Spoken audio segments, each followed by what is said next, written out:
it's great. I think it's. I think I'll leave it to New Yorkers and pundits to make of it what they will. My focus is on delivering for each and every New Yorker, and I'm proud to be the mayor of the city with the largest Jewish population in the country. And I think too often we frame that responsibility as solely in the context of uprooting anti-Semitism from across the 5 boroughs, which is critical and necessary. I want to go beyond just the question of keeping Jewish New Yorkers safe, but also ensuring that Jewish New Yorkers look at this city and understand themselves to be home. They understand themselves to be cherished and celebrated by the city. And I take a real pleasure in being able to be the mayor of this same city. I think it's great.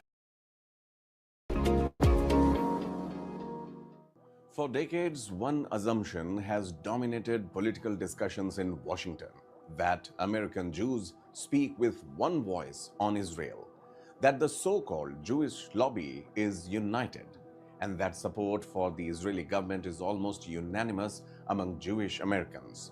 But a major news survey conducted by the Associated Press NORC Center for Public Affairs Research challenges many of these assumptions. The findings suggest that the American Jewish community is becoming increasingly divided, not over the existence of Israel, but over the policies of the Israeli government, especially the war with Gaza. So what exactly does this survey reveal? And does it change the way we should understand the influence of the so-called Jewish lobby in American politics? Let's break it down. First, it is important to understand what this survey is all about.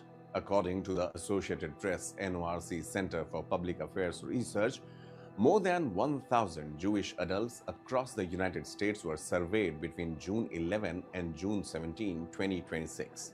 The survey explored attitudes toward Israel, Zionism, anti-Semitism, identity, and politics. One of its biggest findings is that American Jews are far from a single political or ideological bloc. The deepest divide is between religiously affiliated Jews and secular Jews. Now, according to the AP-NORC survey, around 70% of American Jewish adults identify as Jewish through religion. The remaining 30% identify as Jewish culturally, ethnically, or through family heritage, but describe themselves as atheists, agnostics, or religiously unaffiliated. That distinction turns out to matter enormously when it comes to Israel. For many religious Jews, Israel is closely connected to their religious identity, Jewish continuity, and collective security. For many secular Jews, however, Israel is viewed more through the lens of politics, democracy, and human rights. The differences become even sharper when respondents were asked about the Gaza war. According to the AP survey, only about half of religiously affiliated Jews believe Israel's ongoing military operations in Gaza are justified. Even among this more supportive group, opinion is not unanimous. Roughly 1 in 4 believes Israel has committed genocide against Palestinians in Gaza, a charge made by some international human rights organization, but firmly rejected by both the Israeli and the US governments. Among secular Jews, criticism is even stronger. Only around 2 in 10 believe Israelis' military operations are justified. Nearly 4 in 10 believe Israel has committed genocide. And almost 3/4 say they have little or no emotional attachment to Israel. These are striking numbers because they suggest that criticism of Israeli government policy is increasingly coming from within Jewish communities themselves, not only from the outside of them. Another revealing finding concerns Zionism. The word Zionist has become one of the most politically contested terms in today's debates. Historically, Zionism referred to the movement supporting a Jewish homeland in Israel. Today, however, different people use the term in different ways. According to the AP survey, religious Jews are far from likely to identify strongly as Zionists. Among secular Jews, only a small minority describe themselves that way, while many say the label does not describe them well. Again, the survey reflects growing diversity of opinion rather than a single consensus. The survey also explored attitudes toward political leaders. Perhaps the most surprising finding involves Zohran Mamdani and Benjamin Netanyahu. Despite being one of the Israel's strongest critics in American politics, Zohran Mamdani received a higher favorable rating among American Jews than Netanyahu. According to the AP-NORC survey, 44% viewed Mamdani favorably. Netanyahu received favorable ratings from only 32%, while a clear majority expressed an unfavorable opinion of him. That does not necessarily mean American Jews oppose Israel. It does suggest that many distinguish between support for Israel as a country and support for Netanyahu's government. That distinction is becoming increasingly important in American politics. Now let's address the phrase that often appears in political debates, the Jewish lobby. The term is widely used in public discussions, but it can also be misleading if it implies that all Jewish Americans or all Jewish organizations share identical political goals. In reality, there is no single organization that represents all Jewish Americans. Instead, there are numerous advocacy groups with different priorities. Some strongly support the current Israeli government, others support Israel while criticizing specific policies. Still, others advocate primarily for peace, human rights, or a negotiated two-state solution. Organizations also differ in their political influence, funding priorities, and policy agendas. So, when commentators speak about the Jewish lobby, they are often referring to a broad network of pro-Israeli advocacy organizations rather than one unified body. The AP survey suggests that the diversity of opinion among American Jews is becoming more visible. That could gradually influence the priorities and messaging of some advocacy organizations, even though well-established groups continue to wield significant influence in Washington. So does this mean pro-Israeli influence in US politics is disappearing or weakening? Well, not at all. Support for Israel continues to enjoy bipartisan backing in Congress, although the degree and nature of that support have evolved in recent years. Many lawmakers still view Israel as a key strategic ally in the Middle East. At the same time, debates within both major political parties have become more open, particularly regarding humanitarian concerns in Gaza and the policies of the current Israeli government led by Benjamin Netanyahu. The AP findings indicate that these broader political debates are also reflected with American Jewish communities themselves. The larger takeaway is this: American Jews are not moving uniformly in one direction. They remain deeply connected by history, identity, and concerns about anti-Semitism. But when it comes to the Netanyahu, Gaza, Zionism, and Israeli government policies, there is increasing diversity of opinion. For decades, many political observers assumed that American Jewish opinion on Israel was largely unified. The AP-NORC survey suggests that assumption no longer captures the full picture. It reveals a community that is debating difficult questions internally about identity, security, democracy, and the future of Israel itself. And as those debates continue, they are likely to shape not only American Jewish politics, but also the broader US-Israel relationship in the years to come. This report is courtesy survey findings referenced in the explainer. They are based on research conducted by the Association. Okay, I've had about enough of that. Can you guys hear me? Okay, because I cannot hear myself. Let me just double check. Test, test, test. Yep, looks like we're good. Okay, hi. Welcome to Investigate Everything. I am Brian O'Shea, your host. Let's just get right into it. I have my notes in front of me because there's a lot of details in here. So if you've watched the headlines earlier this week, you probably had seen the headlines: Mamdani more popular than Netanyahu among U.S. Jews by 32 points, or Jewish Americans favor Zohran Mamdani over Bibi. Pushed hard by outlets like The Forward, a socialist paper. It's Jewish in its roots, but it's a socialist paper.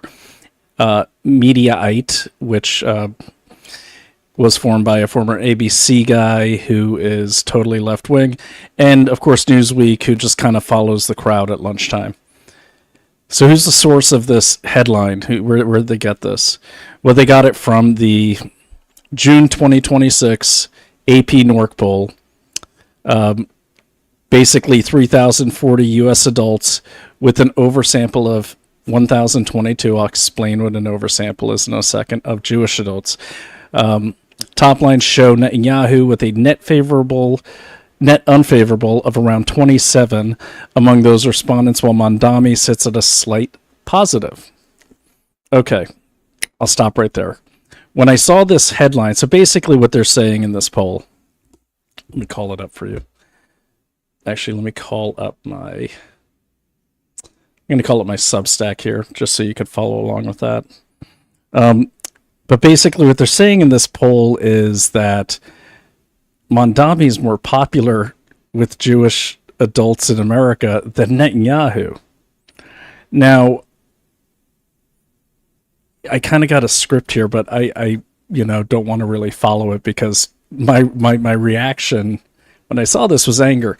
Not any particular anger at the poll, but the first thing that caught my eye was, well, my professional skepticism kicked in. And I'm like, okay, it's a June poll. Why is it news now? Okay. And I've spent years in the intelligence community, 11 years in the military intelligence,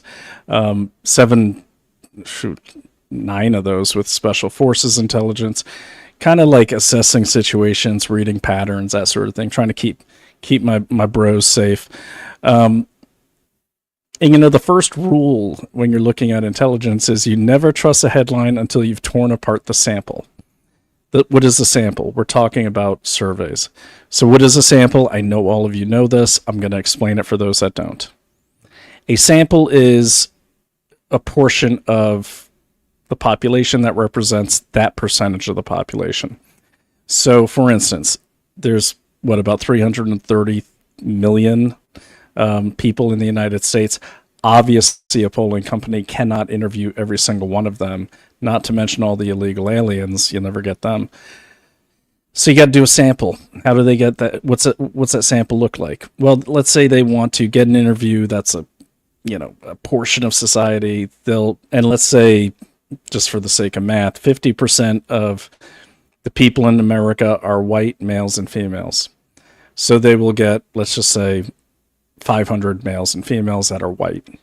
Okay, we'll leave the geography out of it for now. 25%, they get 250 people that are black, and then 250 people that are Asian, Hispanic. Okay, you get the idea. So you're looking at 1,000 people instead of, you get the idea. So basically, they take a small percentage of the total population and try to represent that for the larger population. So, but also they have a smaller group of people. I'm doing a horrible job at this. You get it. What is an oversample? An oversample is when, and this is where it gets tricky. I'm not a pollster. I never heard of an oversample before until I saw this report, so I had to do some research. But basically, an oversample, it goes like this. You're doing a survey, and you want to get a sense of how every American feels. But in particular, you want to really get a sense of how Jewish Americans feel.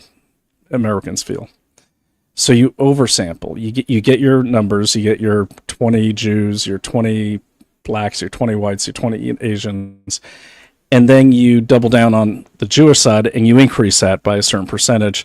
So then you'll get a lot more Jews answering the questions so then you could weight those against those questions that particularly target Jewish people.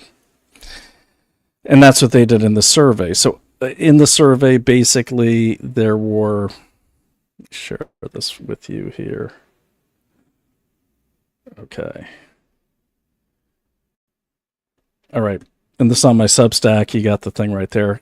I look a lot younger, I hope, than that rock image of me. But so what you have is, in the survey, you have 3,000 plus people that were surveyed.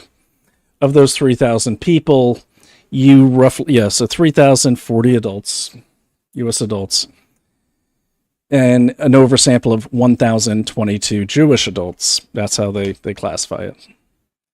And so that way they can double down on those Jewish questions. My problem with that is, why not just two separate surveys? So when I looked up, and I called AP-NORC, I didn't get anyone, but I did look on their website, and they say basically that's done because it's scientific and it's exact and you can trust it and it's cost effective. See, but the problem with America and the problem with any religion, whether it's Muslim, whether it's Christian, whether it's, agnostics, whether it's Jewish, there's so many different subsects that you're not really getting a fair representation of an entire religion, or what they call ethno-religion, where it's like Jewish or ethno-religious, which like ethnicity and religion figure into being Jewish. So it's going to be flawed anyways. So in my opinion, instead of mixing these samples of people, do a random survey for all Americans and go ahead and do a separate one with just the Jewish questions for Jewish people, because you want to get a sense of the Jewish people's answers on these questions, okay? And that's why I started tearing it apart, because I was like, this is really weird. I cannot imagine, after all the shit that Mamdani's put Jewish Americans through, especially in New York, why they would favor him more. And so I started thinking of the Mamdani elections, okay, where like just a fraction of New Yorkers' votes were counted or voted, and it just doesn't make sense to me. I go to religious services with my wife. My wife is Jewish. We live in Brooklyn half the time. I go to 770, the big Jewish Crown Heights building. No, there's not secret demon tunnels underneath. There are tunnels. They're not secret, just like every place in New York. And but we go there a lot. I know a lot of you can't live in New York without knowing a ton of Jewish people and a ton of other people as well. No one likes, in our part of Brooklyn, no one likes Mamdani. The only part of Brooklyn that likes Mamdani is that kind of white waspy center called Park Slope. Anyways, it made no sense. It made no sense. And right away I'm thinking the sample must be flawed, because there's no way this 1,022 people overwhelmingly favored Mamdani over Netanyahu. There's just no way. And that doesn't mean all Jews like Netanyahu. That doesn't even mean all Jews are pro-Israel or pro-Zionist. Not all of them are. There's secular Jews, or those that kind of are Jewish but they don't really practice. A lot of Jews, especially in the Orthodox community, they don't consider themselves Zionists. They're not big fans of the Israeli government just historically. But I've never heard any of them say they don't like Netanyahu, or, oh, we like the Muslim who hates us more than we like Netanyahu. It just didn't make sense to me. So, like I said, I decided to tear apart the sample, and tonight we're going to do that. So we're going to do this in two parts tonight. And thank you, by the way, for hanging with me. I'm sorry I'm late. I got a horrible sunburn today. As you can see, that's not the lighting. I'm an Irish guy, so I don't get a tan, I get a red. So my body is on fire right now, but I wanted to get this information out to you before the next week starts. So we're going to look at part one. So thanks, and sorry I was late. Part one is like the overview, okay? How left-leaning outlets are using this poll for political effect, the outsized focus on liberal and secular Jewish voices, and why the high-level methodology raises red flags. Okay, for me anyways, no one else seems to. And you could follow along at my Substack. Just so you know, the subscription is, you can sign up for free. You can read it for free. You don't even need to subscribe. Please subscribe. And if you find it in your heart and you got $6.99 a month you don't mind parting with, it's a lot of hard work that goes into it, and I don't get paid. I don't get paid for I don't get paid for this show. My wife owns the platform. I do this for you, and I really mean that. That's why it's 11 o'clock and we're going over polling stats. But it's important. Okay, it's very important, because polls tend to drive the narrative lately. Shouldn't be that way, but they tend to drive the narrative. And what's particularly disturbing is the AP-NORC poll doesn't seem to have anyone who's ever questioned it, or their sampling or their methodology. It's like the standard, but no one ever seems to question it. And no one seems to be questioning this. Many news outlets, even some conservative ones, are running with it or just repeating the headline, I guess, and that's okay. They maybe didn't catch your attention. So we're going to go into that. We're going to go into just some thoughts on why I think they release this now, but then we're going to go into part 2. We're going to go a little deeper into the numbers. The quiet but devastating flaw in who actually got sampled as Jewish adults. Over half of them had literally just turned 18 in 2026. Let me say that again. In this AP-NORC poll that everyone's running headlines on, over half of those 1,022 Jewish adults just turned 18 in 2026. And I've got the receipts, okay? And the beauty of the receipts is they're in the poll. You just got to read the methodology and the sampling. So we will go into that. Let me share this screen here.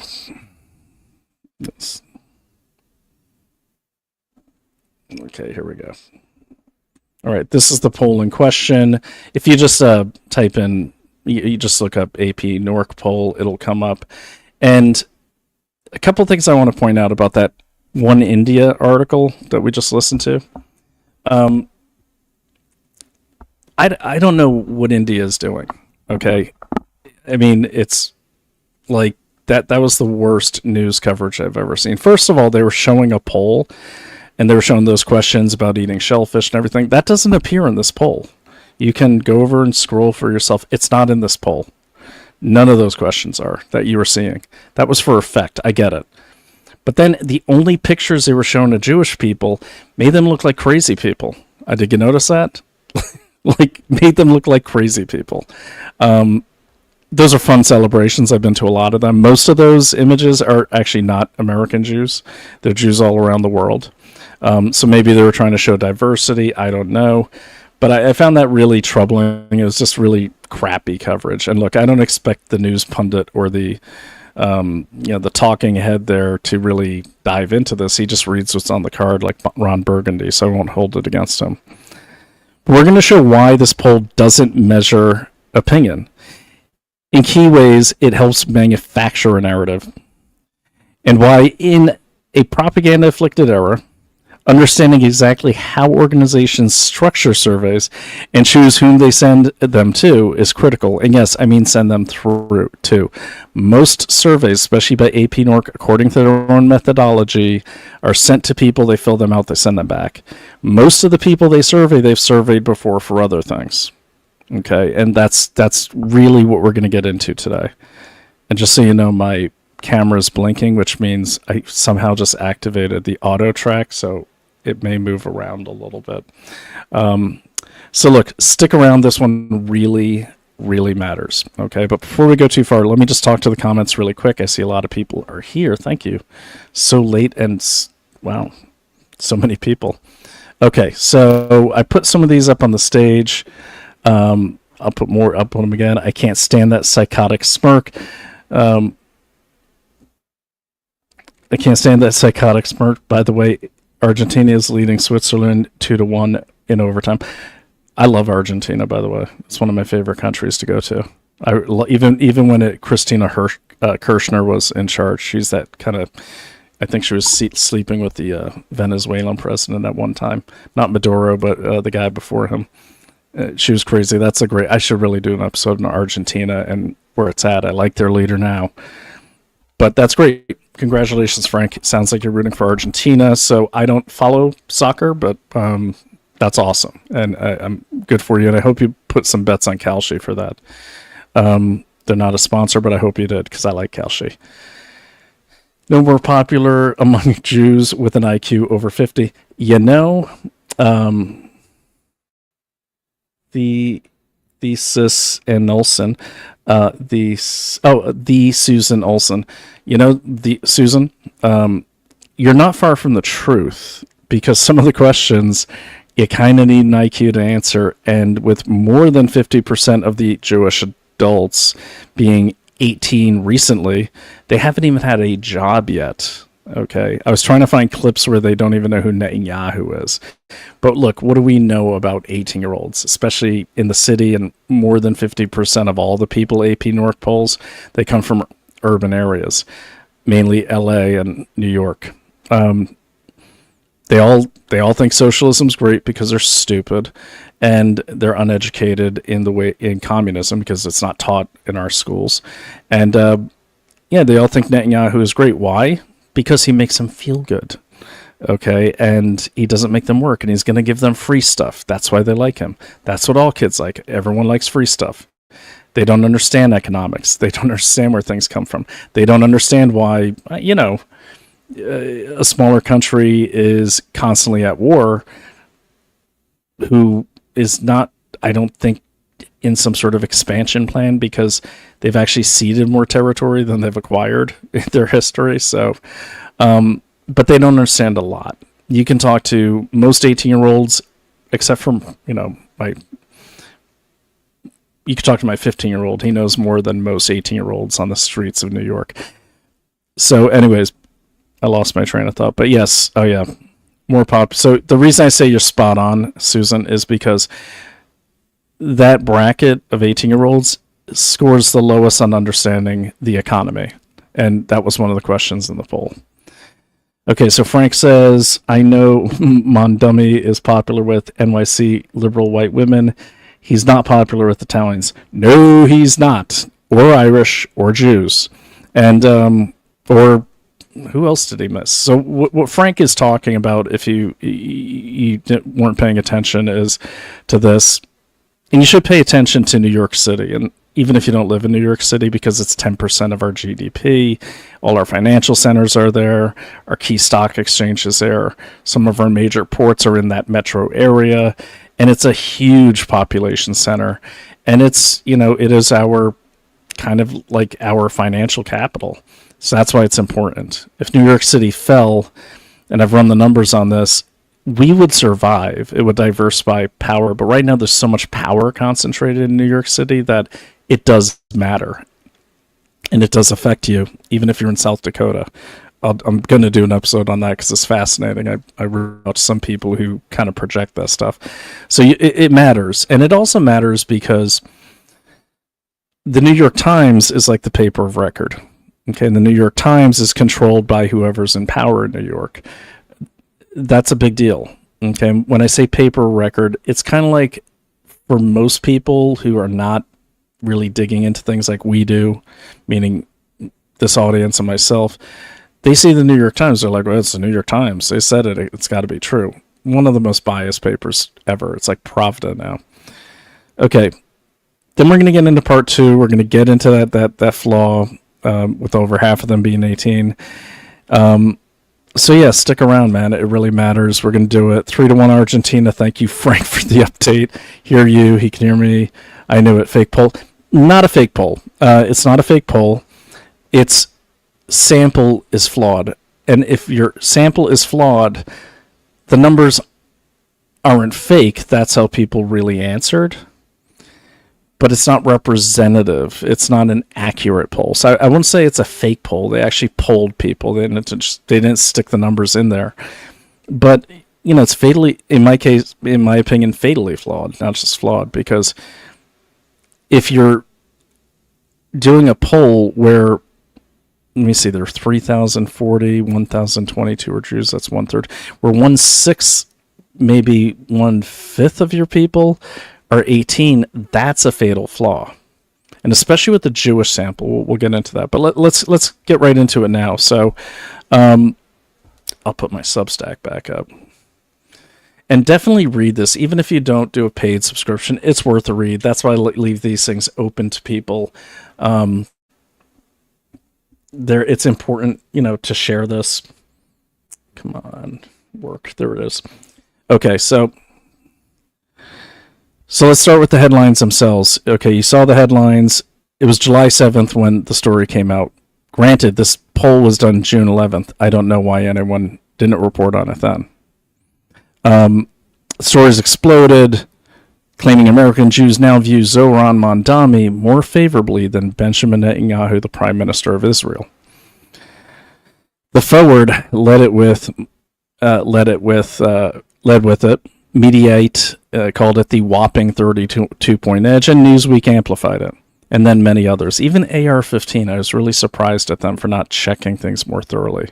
Us conservatives, all of us, gotta put in the time, man. Got to put in the research, or you're gonna look stupid. The timing for me was interesting on this. I got a few clips. I'm going to show you why. Mamdani had just drawn a lot of criticism right before July 4th and leading through July 4th. He told New Yorkers, if you remember this, he said, set your air conditioners for 78 degrees during the heat wave last week. 78 degrees. And going into July 4th, which was one of the hottest days of the year on record for a July 4th. I think it came in, we were like pushing 100 in New York. And then he gave this speech. I don't know if you guys saw the speech. It was like the saddest, most uninspiring speech ever about how terrible America is because we have landlords, which are one of the communist targets, landlords, and we don't let everyone become an American, even illegals. I mean, that was the gist of it. You can watch it yourself. I'm not going to clip it. It's disgusting. And it was very anti-American. Instead of focusing on that, but it was very anti-American. A lot of stuff happened. And then there was another thing that happened too. This I think is maybe the biggest thing. Not the Taylor Swift wedding, which was on July 4th, which is kind of a screwed up thing. But it was his wife went to Spain instead of sticking around for America's 250th anniversary, key point, went to Spain and attended some weird like plant thing, or I forgot what it was, which is a real slap in the face to all Americans, and it's like you could have disagreements politically, but shoot, man, even Kathy Hochul was there, and she's terrible, the governor of New York. I mean, it's just there's certain things you don't miss. So that happened, and I didn't realize how big that was. I didn't even put that in my Substack. I didn't realize how big it was until I just was prepping for this show today, and I was like, damn, that's a big deal. And there's another thing that happened too, and I was very impressed with this. Zohran had said, I got this big speech. It was supposed to be this big deal. Okay, my camera's going crazy. I'm going to stop moving my hands. It was a big deal, and all of a sudden, President Trump puts on the best display, and he does it right over New York City. And I was very inspired by it. I was just loving it. It's like, I don't care if you're a veteran or if you're an American and you're not inspired by that display that happened on 4th of July, then honestly, you're probably in the wrong country and you should leave. But I was inspired. But what I think happened is Donald Trump totally upstaged, not that he was even trying to. Donald Trump, I think, was legitimately celebrating the birthday of America, the 250th birthday, a huge milestone. And not only Donald Trump, but most Americans I came across had no interest in that sort of thing. Let me give you an example. In Salem, Massachusetts, where I'm currently at now, and we spent, my wife and I spent 4th of July, we walked downtown. It's walkable for us, and it's a beautiful area, but it's very, very woke. There's every crosswalk is rainbows. So it's very woke. And but I gotta say, there are American flags everywhere. Okay, on the green, everywhere. And even the people with the blue hair and the ivory white skin who dress like witches literally all year round, they were carrying American flags. I ran into 5 Donald Trump t-shirts just on my way there, which blew my mind. Granted, there's a lot of tourists here, but the point is, people wanted to celebrate the birthday. I shut off the tracking. There we go.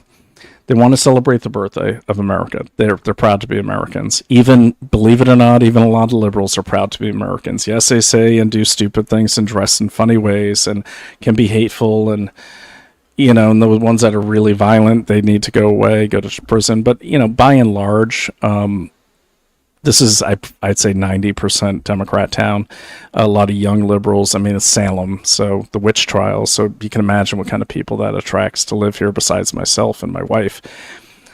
But everyone's very patriotic. So they don't want to hear how bad America is. Like, I think people are kind of exhausted about that. And they certainly don't want to hear from Zohran Mamdani, who just became a citizen, so he claims, not too long ago, but does nothing but bash America, ignores Little Italy, is an anti-Semite. His father literally called for violence on the steps of Columbia University during those anti-Israel protests. I mean, this guy is here to destroy, okay, like my little video showed. And I really believe that. So, yeah, we don't want to hear it. This is America. Get out, pal. And people want him out. And pissing off the Italians, by the way, I did reach out to a lot of Italian organizations, Frank. They're pissed. And that is the wrong people to piss off. Not just like, put aside all the, Hollywood mobster stuff. But that's like a huge part of New York City. That's like the backbone of the heritage history. I would say the Jewish, the Irish, the Italians, and some other pockets as well. Of course, I don't want to leave anyone out, but the Italians, I mean, Little Italy's been there forever. That is like, you could ask most people from other countries, they may not know what Astoria is. They may not know what Queens is, but they know Little Italy and they know Chinatown. Okay, Chinatown was on there, but not Little Italy, and they're right next to each other. Right next to each other. Anyways, I don't want to go down that road too much, but that's another episode.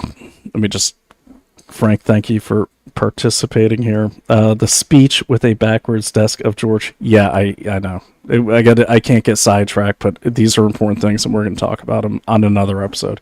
Washington got it. DC fireworks and show were great.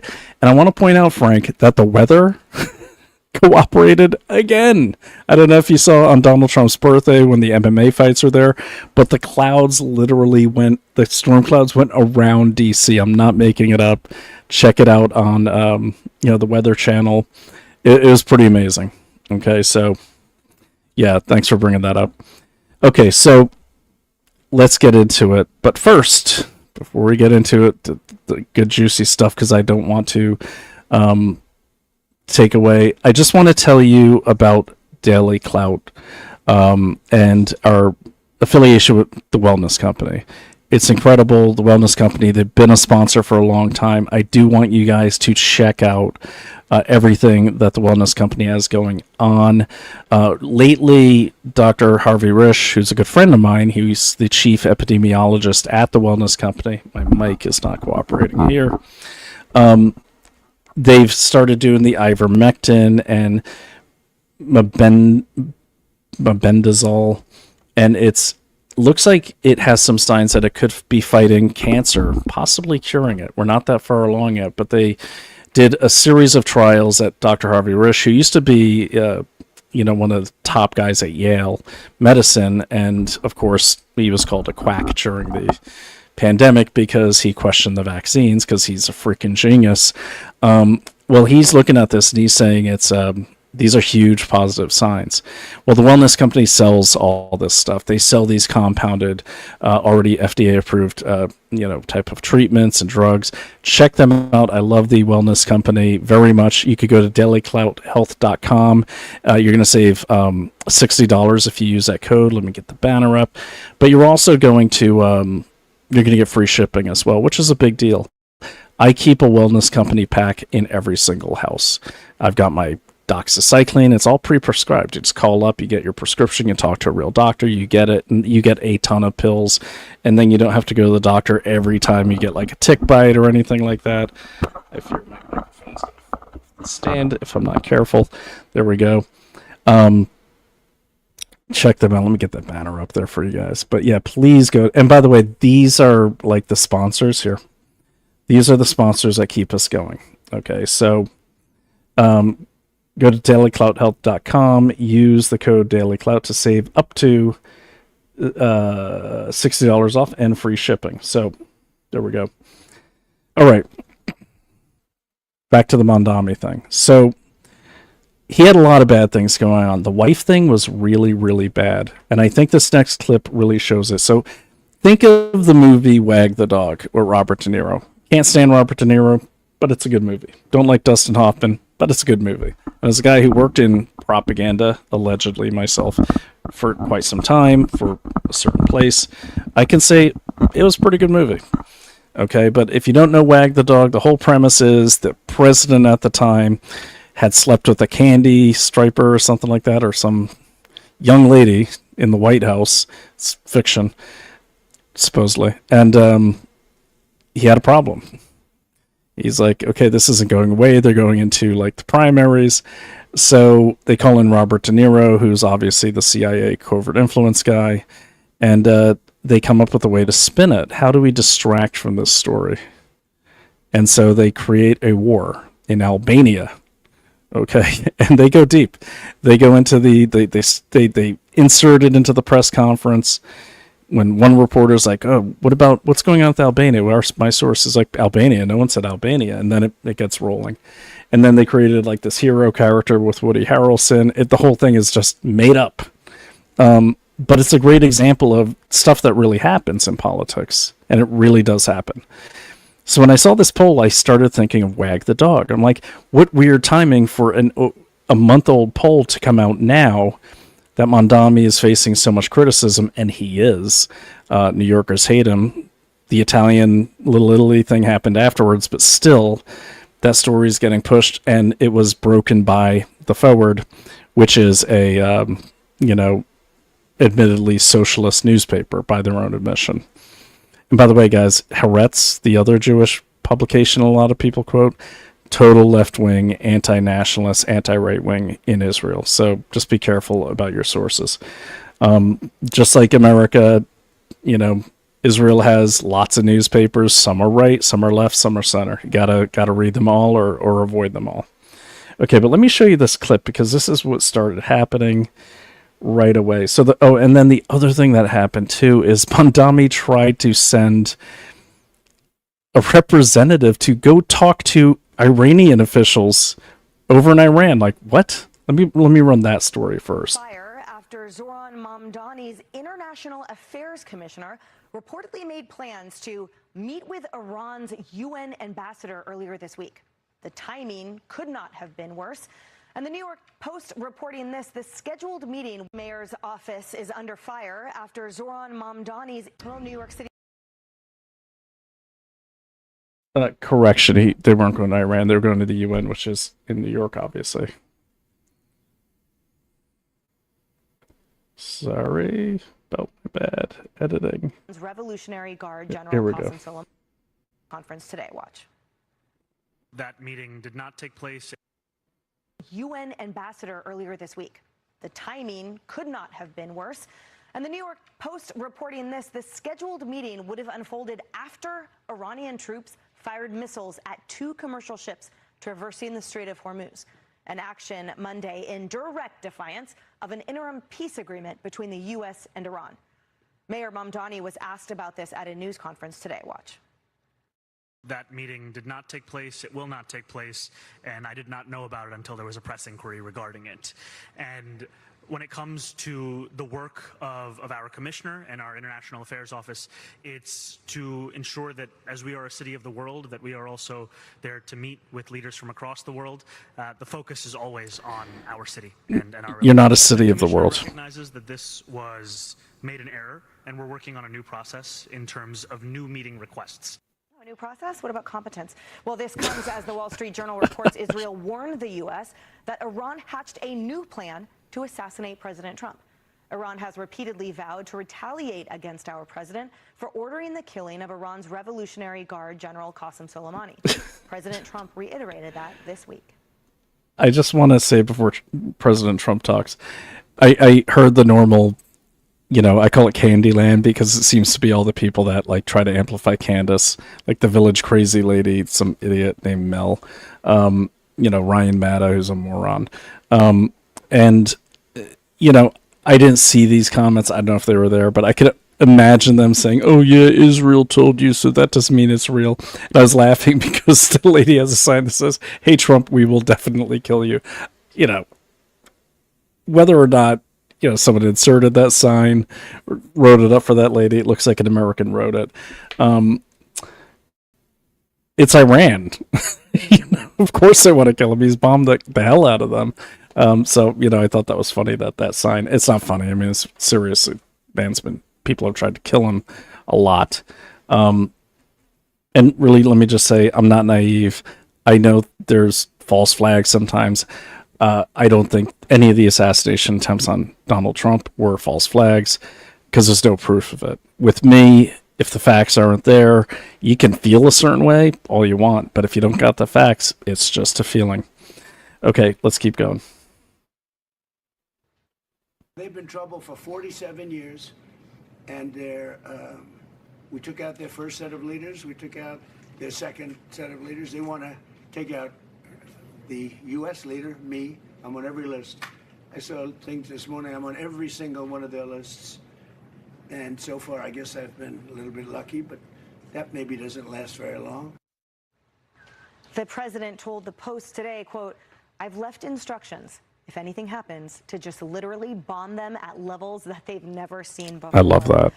Rebecca, it's so frightening to even discuss this, and I can't even wrap my brain around it. But let's go back to New York City for a second.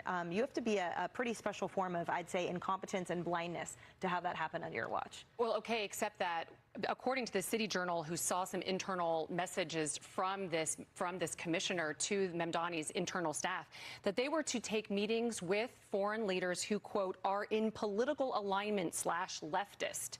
And so my question is, why did they think that the Iranian regime is in political alignment or leftist with them when, yes, the Iran regime is firing on commercial shipping? They're also firing at Americans, at American warships, at Americans based overseas in Kuwait and Bahrain and Saudi Arabia. And so this is outrageous that this is something that the Mamdani administration was seeking to do. And also, of course, we know that New York has been really struggling with anti-Semitism, and this is something that has been really important to Mamdani. He has been fueling this anti-Semitism and has been very anti-Israel. So the whole thing is very concerning that the Mamdani administration would have any interest in meeting with an Iran official. Yeah.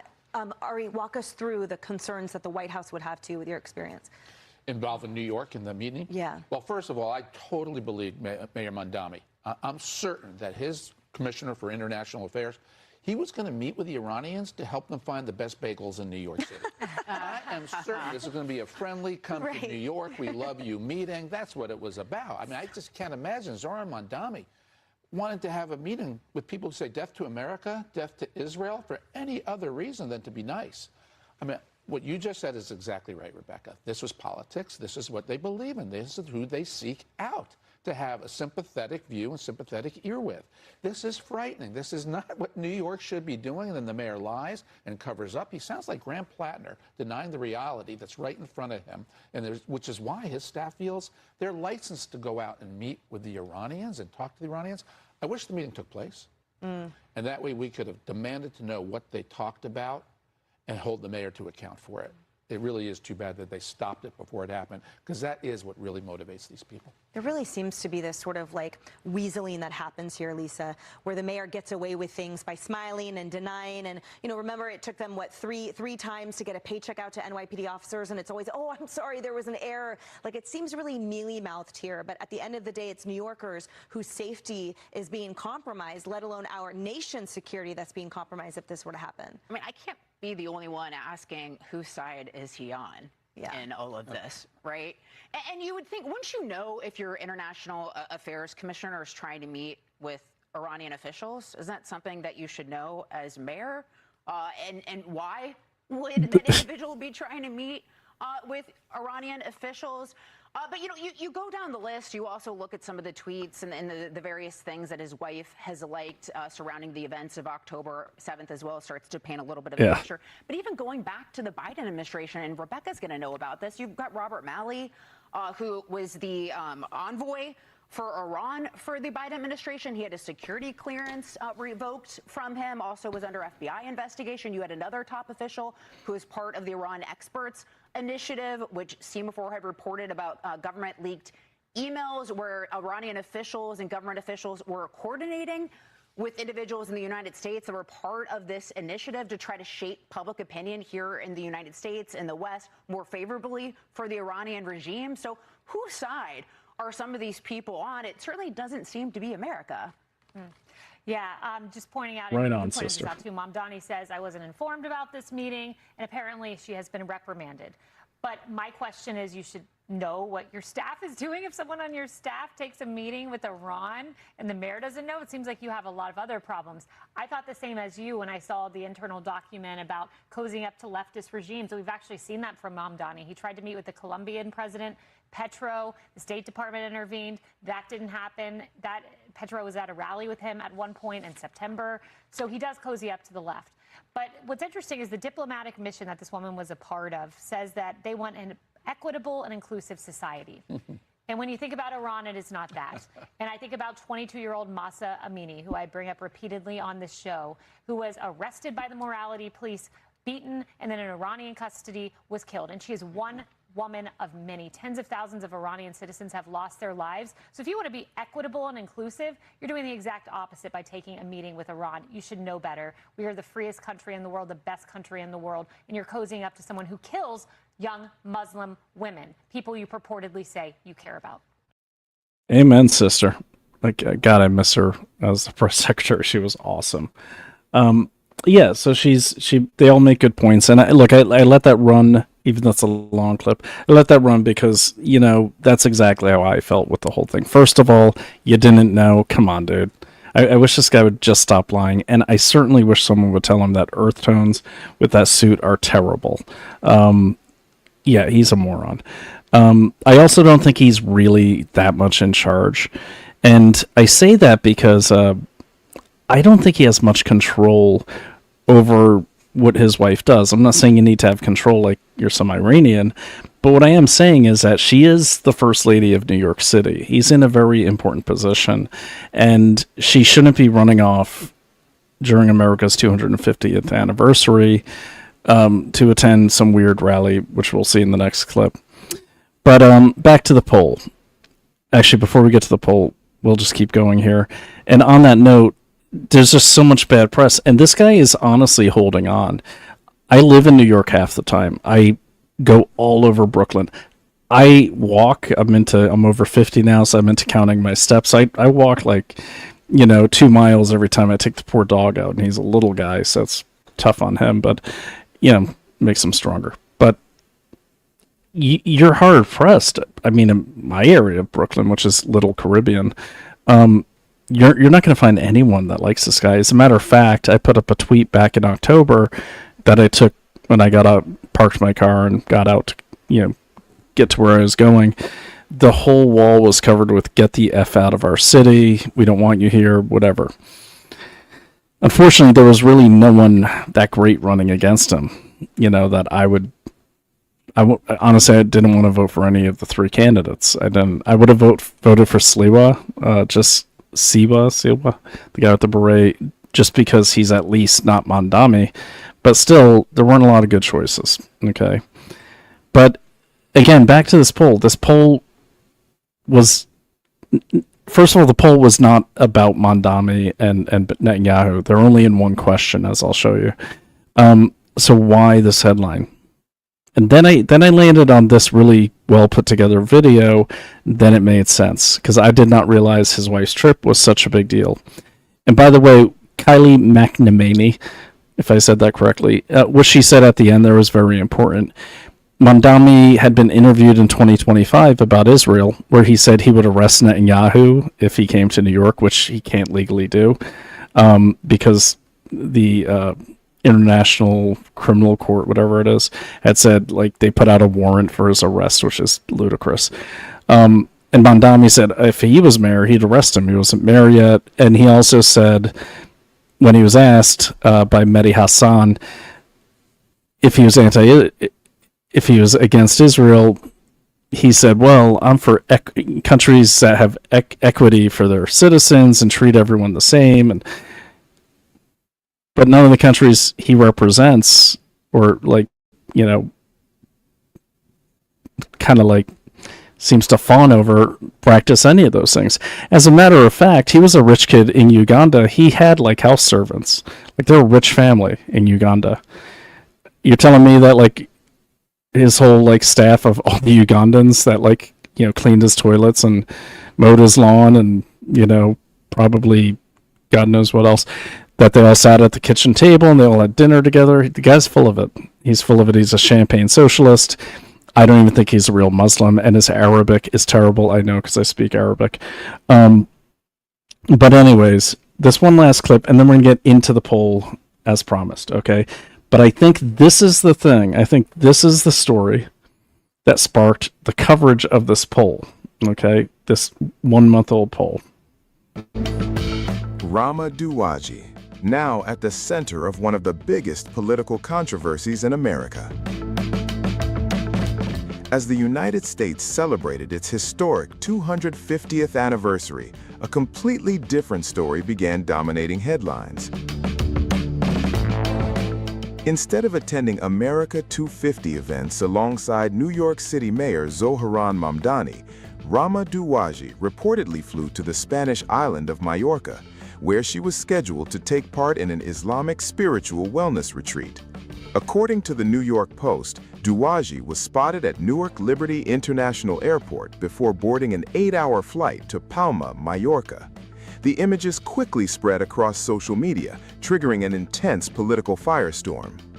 Conservative commentator Aaron Wexler shared photos she said showed Douaji at the airport and criticized the timing of the trip, claiming it came as Mayor Mamdani was encouraging New Yorkers to reduce electricity usage during the summer.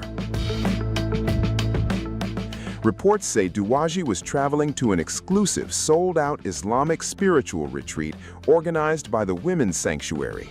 The event, called Plants of the Quran, reportedly costs around $3,400 per guest and focuses on sacred plants mentioned in the Quran through art, botanical workshops, and spiritual reflection.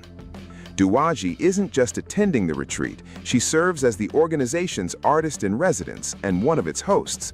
And according to reports, Majorca isn't her only destination. She's also expected to help lead another sold-out retreat in Corsica, France, just days later. But it wasn't the destination alone that grabbed national attention. It was the timing. As Americans marked 250 years of independence, critics questioned why the wife of New York City mayor chose to be overseas instead of participating in one of the country's biggest national celebrations. The backlash came swiftly. New York Councilwoman Joanne Ariola accused Douaji of skipping the celebration and argued that her decision reflected what she described as hostility toward America. Councilman Frank Morano also criticized the trip, saying that while public officials and their families are certainly entitled to vacations, this was a historic civic moment when showing up mattered. The mayor's office declined to directly address the criticism, but said Douaji was not accompanied by taxpayer-funded NYPD officers assigned to the first couple's security detail. The controversy has also renewed attention on Douaji's past. Born in Texas to Syrian Muslim parents from Damascus, the 29-year-old is an illustrator, animator, and ceramicist who has long been outspoken on political issues. She has previously been criticized over old social media posts about Israel and U.S. support for Israel. Earlier this year, the Washington Free Beacon reported on now-deleted posts that it said praised Palestinian militant groups and individuals involved in attacks on U.S. service members. Those allegations became the subject of significant political debate. Douaji has since apologized for many of those posts, saying she felt a lot of shame after being confronted with the language she used as a teenager, adding that being 15 doesn't excuse it. Mayor Zohran Mamdani has defended his wife throughout the controversy, arguing that she holds no official role in his administration and should not be subjected to political attacks because of her personal views or past social media activity. But that hasn't stopped the debate. With America's 250th anniversary serving as the backdrop, Rama Duwaji's trip to an Islamic spiritual retreat has become a lightning rod in the country's ongoing political and cultural battles, fueling fierce arguments over patriotism, symbolism, public image, and the expectations placed on the families of elected leaders. And as the political storm continues to grow, one thing is certain: Rama Duwaji's Mallorca trip has become one of the most talked about stories in America this week. Okay, so I think that's what fueled this this poll. So let's get right into it. I've got the poll in front of me. If you want, you can go to the poll itself. No, I can't put the thing online, but I'll just pull it up when I have to reference it. Okay. Here we go. Okay, there it is. Okay, so this is the poll in question.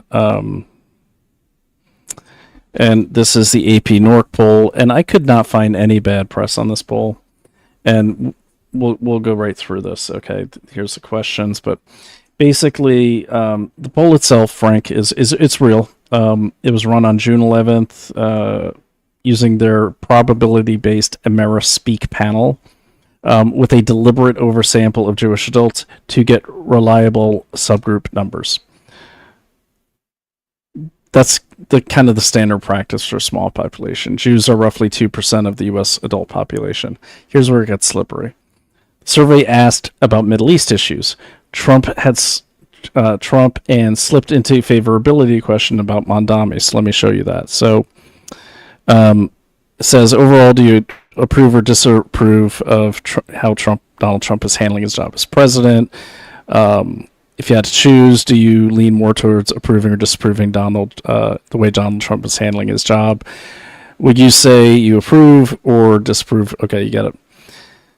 So there's supposedly 1,022 of the people in this poll are Jewish adults. Okay, and just so you know, these numbers here are different polls. So this is kind of showing the trend. Okay, but all you should care about is one that says 6/11 through 17. So of the 1,022 Jewish adults, and I'm always putting that in quotes, supposedly only 28% of those 1,022 approve of his job as president, and 71 disapprove. Of all the adults, 37/62. Okay. So now, how'd they get these Jewish people? Let me get down to that part. You know, how did they select them? Okay, we'll get into that in a second here. And this is where it gets confusing. I think some of the stuff in this poll they stuck in from other polls. What is your religion, if any? Okay, they said Protestant. These are all the basic, percentages. So you get down here to Jewish, 2%. Now, how'd they get that 2%? Because you'll see it doesn't line up with the other self-identifying questions. This is where it gets messed up. They kind of use census data as well to fill in these numbers, just to keep it tight. Those numbers here are percentages, okay, and that's how they come with that question there. And as I'm rolling through this, I want you to notice that none of the things you saw on the India thing are on this poll. If religion is Protestant, Roman Catholic, Mormon, Orthodox, Christian, or something else,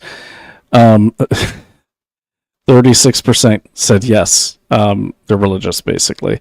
64% said no. Okay. If religion is Jewish, thinking about Jewish religion denominations, do you consider yourself to be Reform, which is kind of like going into secular, conservative, Orthodox, something else, no particular denomination, 19%. So that's 739 answered that way out of the 1,022. Now, the methodology is at a high level. They use self-identification. Are you Jewish? You saw that. Followed by the small follow-up for people who said no to religion, but yes to ethnicity, culture, or family background. Only 4% came in that way. Let me get to that 4%. Aside from religion, do you consider yourself Jewish in any way? 4% said yes. Now remember, hold on to that number. 4% of the 1,022 said yes. 4%. 96% said yes, supposedly. Okay, that said no, supposedly. Now, that's broadly consistent with how Pew Research Center and others, and it captures, say it, and it captures the secular and cultural Jews, which is important. But self-ID is subjective, okay? Someone with distant ancestry or loose cultural ties can qualify depending on how the question lands that day. So it's kind of like, what's that chick from Massachusetts saying? She was American Indian. That's kind of what they're saying there. On charged topics like Israel or Gaza or domestic socialism, that matters. Then the oversampling. Now, this sort of gets tricky. It's hard to understand why they do it. I understand how they do it. They pulled extra Jewish respondents from the AmeriSpeak panel and recontacts, people they've interviewed before, from prior Jewish youth surveys. Hold on to that term, too. So holding on to the 4% and the Jewish youth surveys. They ended up with 1,022 Jewish adults that way. That's why 1/3 of the people are Jewish, because they oversampled so they could focus on Jewish opinions with a margin of error of 5%. Then they weighted the data to match the census, Pew benchmarks, voting records, just like I said, age, gender, education, region, religion, and the region of the country, Jewish identity. But see, they didn't really do that, and we're going to go into that in part 2 here pretty soon. On paper, this sounds rigorous. In practice, panels like AmeriSpeak tend to overrepresent people who are educated, politically engaged, comfortable answering divisive questions, and willing to stay on panels. By a panel, I mean they're not sitting around a panel. You get contacted as a youth, and then you're kind of like the survey person forever. And why do people do this? They get paid. They do get paid to do these surveys. So of course they're going to, you do them. It's like $2,000.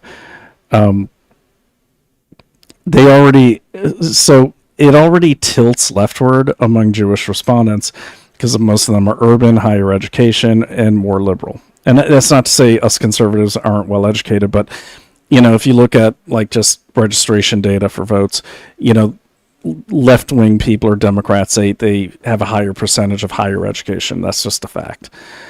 The weighted demographics in the sample told their own story.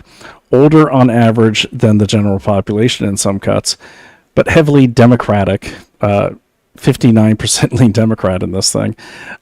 Liberal net 42%, and 53% said they voted for Kamala Harris in 2024.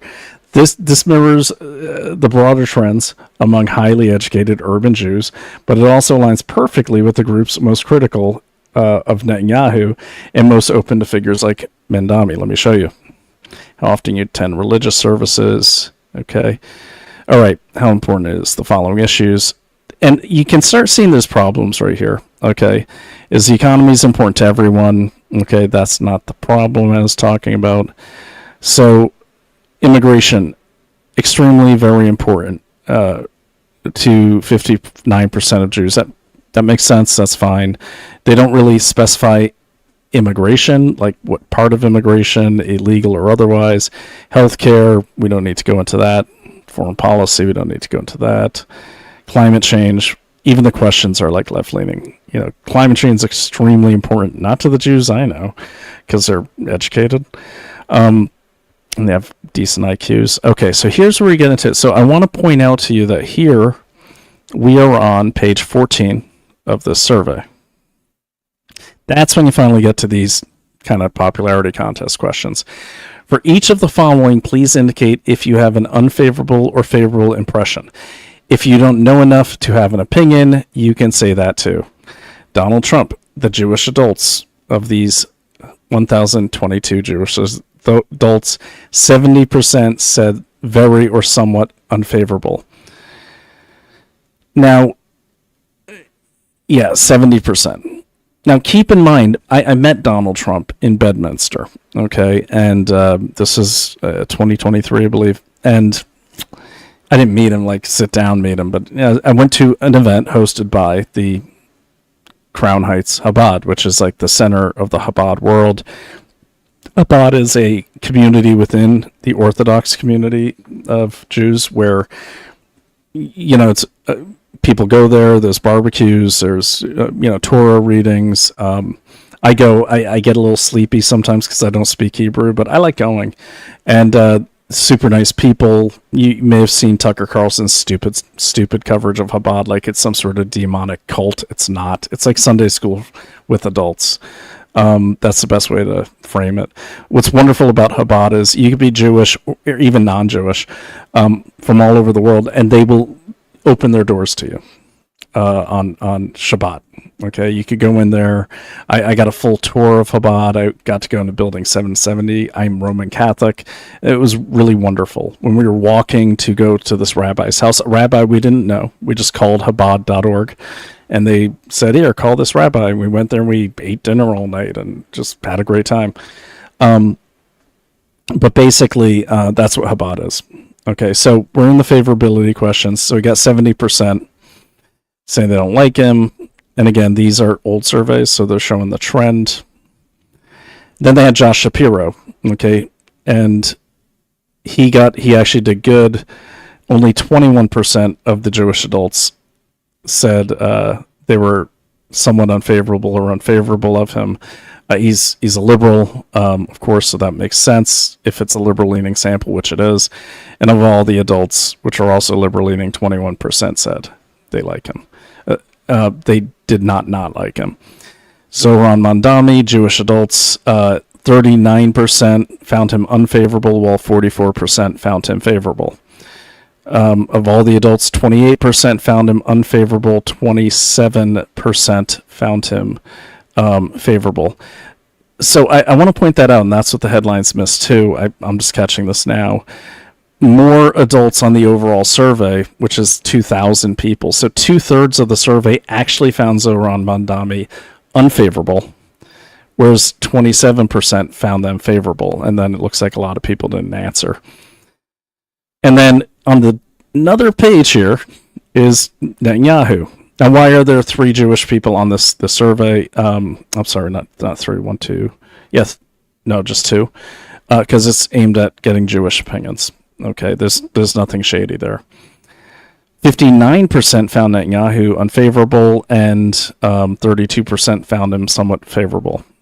Of all the adults, it's a tighter margin. You see 38% found him unfavorable, while 20% found him very or somewhat favorable. So this tells a really big story. This is a big divergence here. Why is it that of all the adults, 38% found him unfavorable, while 20% found him favorable? Whereas when you get to the Jewish adults, talking about the leader of Israel, somehow the Jewish adults, 59% found him unfavorable? Questionable. But then you get into these, now it starts making sense. For each of the following, please indicate if you have an unfavorable or favorable impression. 50-50 on the Democratic Party for the Jewish adults. And again, we have a bigger divergence here. You got 50-40 on all adults. So most adults in the survey don't find the Democratic Party favorable. And again here, this is a key number. 71% of the Jewish adults found the Republican Party unfavorable.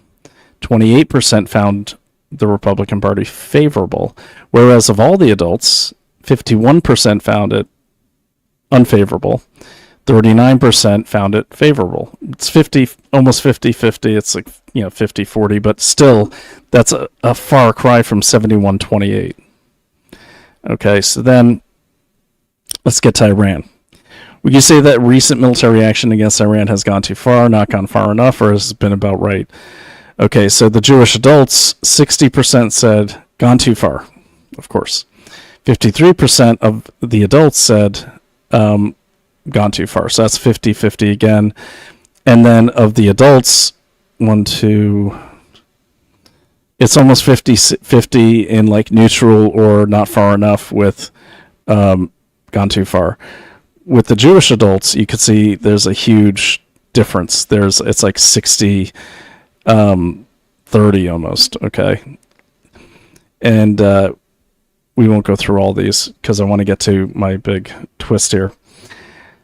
So basically, they lean towards the left. And just to show you, I have my receipts on that. Let me get down to some of these sample questions.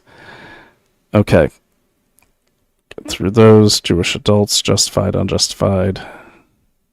And this is important. You got to do this for every survey. Okay, I'm just looking for the Kamala Harris question because that one really blew my mind. Oh, this is interesting. How important are each of the following for your Jewish identity? 36% of the Jewish adults said supporting Israel. 37% said not very important, which is weird because it's kind of like, almost 50-50 there too. Remembering the Holocaust, 73% of the Jewish adults said, that's really important, while basically 8% said not important at all. That's actually a fairly accurate number based on age.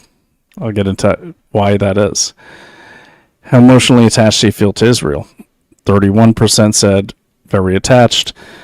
45% of the 1,022 said not attached at all. Okay.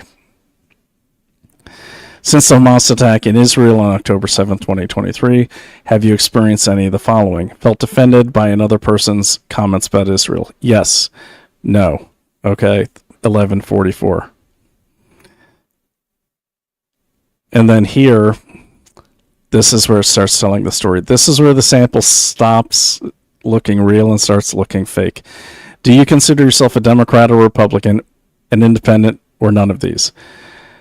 59% of the Democrats said none of the said they are Democrats.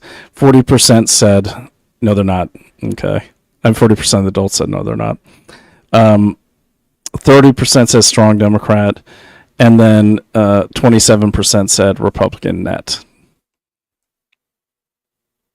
Okay, and then here, do you consider yourself D3? Do you consider yourself a liberal, a moderate, or conservative? If liberal, do you consider yourself very liberal or somewhat liberal?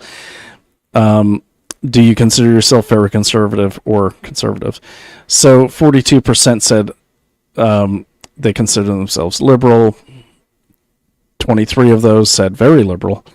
And then of all the adults, only 21% said they're liberal. 11% said very liberal, and most people on both things said moderate.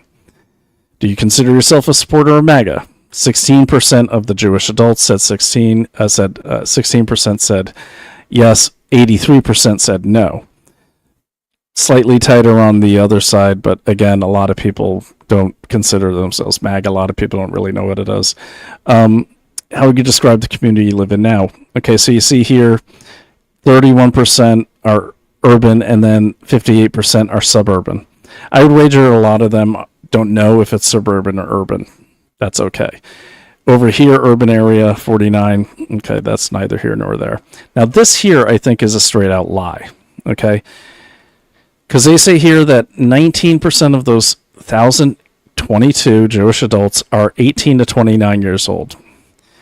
And then the overwhelming majority is over 30. So 27, 30, what is that? 45, and then 51. I mean, like, seriously, like 81% claim that they're over 30. Okay, that's the catcher right there. All right, let's write that down. 81% said they are 30 or older of the 1,022. Okay. Keep going here. Okay. So of the Jewish adults, 64% said they're employed, 36% said they're unemployed.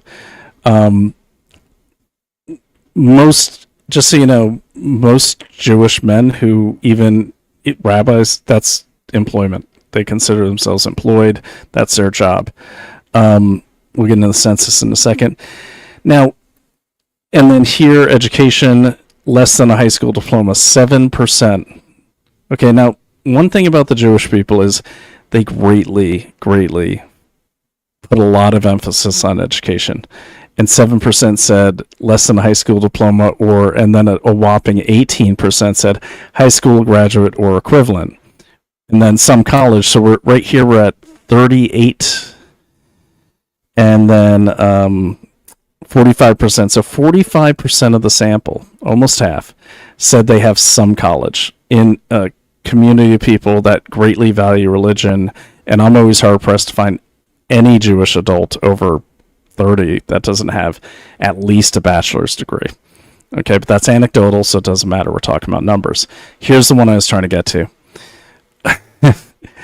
Of the for the survey of the 1,022 Jewish adults, 53% of them said they voted for Kamala Harris. 53%, which doesn't even line up with all the other adults, where only 29% said they voted for Kamala Harris. But 53% of the Jewish adults said they voted for Kamala Harris, while 25% said they voted for Trump. Okay, so right there, right away, the sample is skewed. Okay, because right there, they should have cut some of the people from the sample and made it more 50-50 among the Jewish people. A lot of comments, guys. I'm sorry. So, oh, I see. Gotcha. All right. Now, what I did in my report there is I went ahead and flipped that. I wanted to... Yeah. So what I wanted to do is I ran the numbers on what would happen if that was flipped. So I have better articles. I'm pretty proud of this one. Okay. So we get here. Okay. And demographics tell their own story. I'm just going to read this to you. The weighted Jewish sample is older, 36% or 60 plus versus 28% overall. That's according to their numbers. Well-educated, 55% with a bachelor's degree or higher, and predominantly white, non-Hispanic. That's for the overall sample. But the standout feature is the heavy leftward tilt, 59% Democrat and 42% liberal net. Okay, 53% reporting a 2024 vote for Kamala Harris, so over half of the Jewish adults. This isn't surprising, given the broader Jewish demographic trends towards urban, educated, left-leaning profiles, yet it matters. This subsample closely mirrors the broader pool of Democrats, left-leaners, and Harris voters in the other polling on Gaza, Netanyahu, and progressive Israel critics.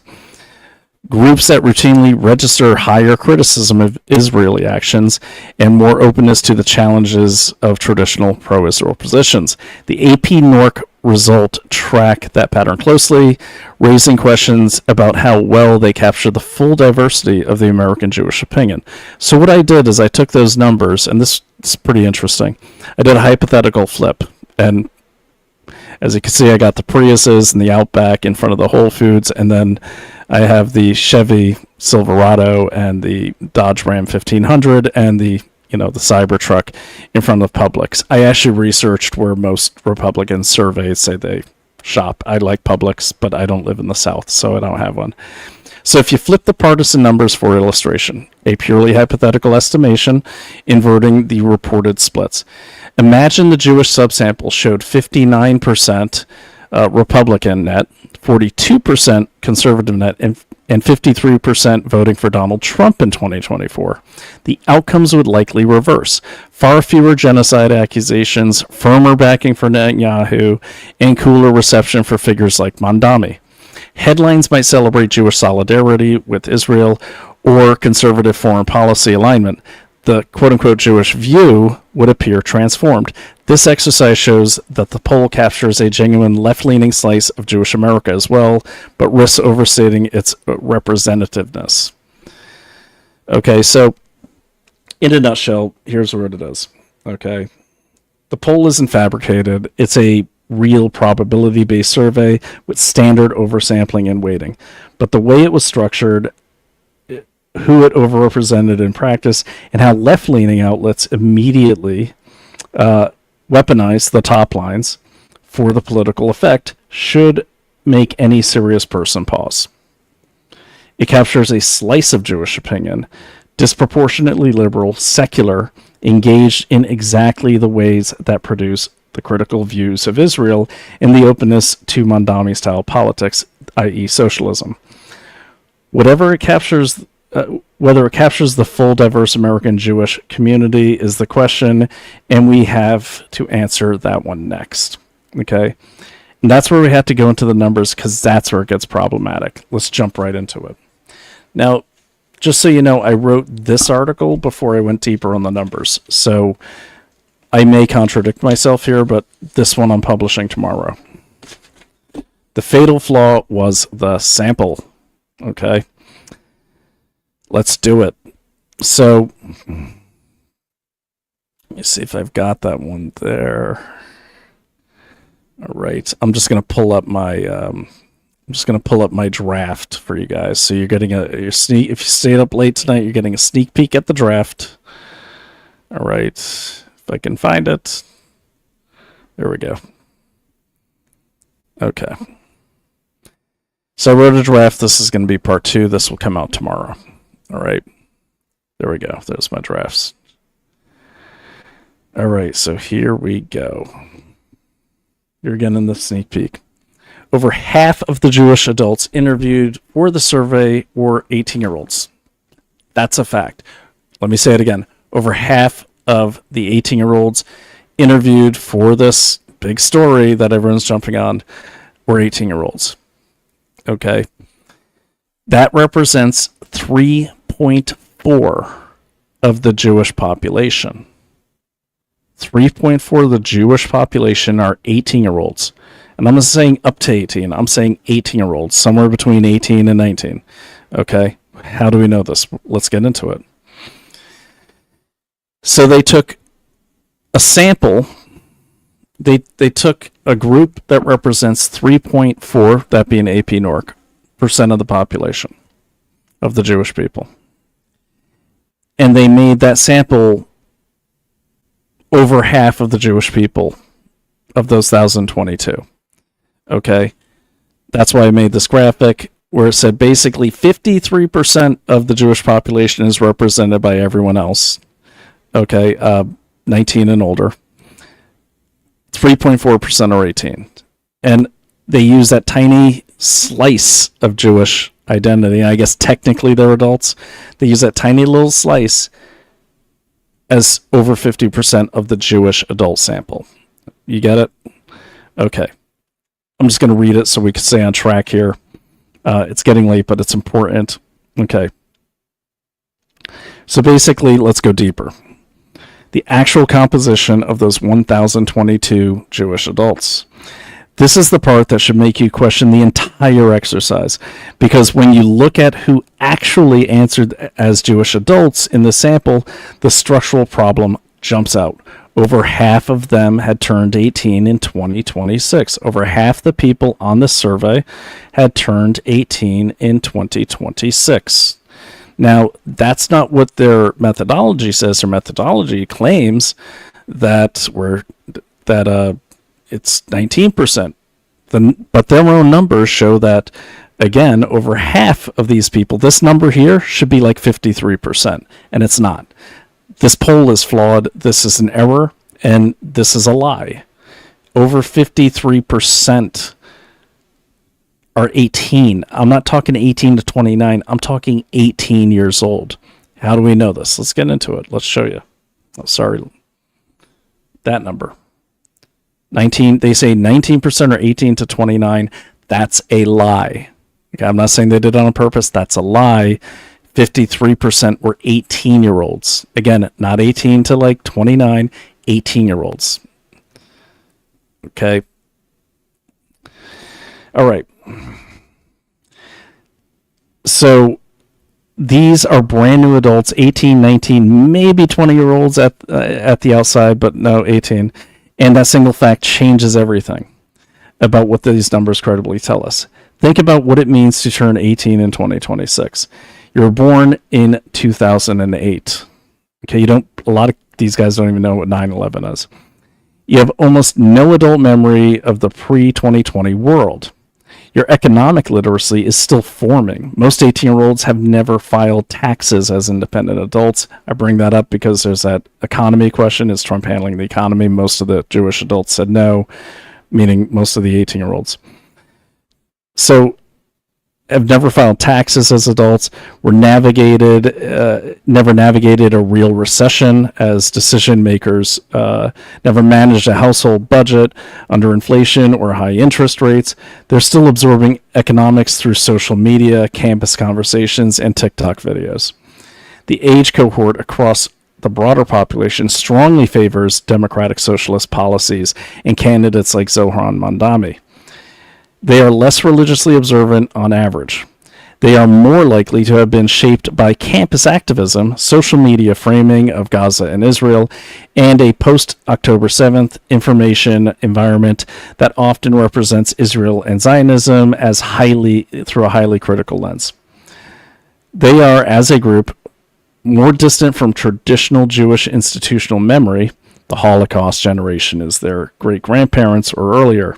Attachment to Israel as a core identity marker tends to be weaker in this slice than among older cohorts. Dislike of Benjamin Netanyahu is higher. Sympathy for the pro-Palestinian framing is higher as well.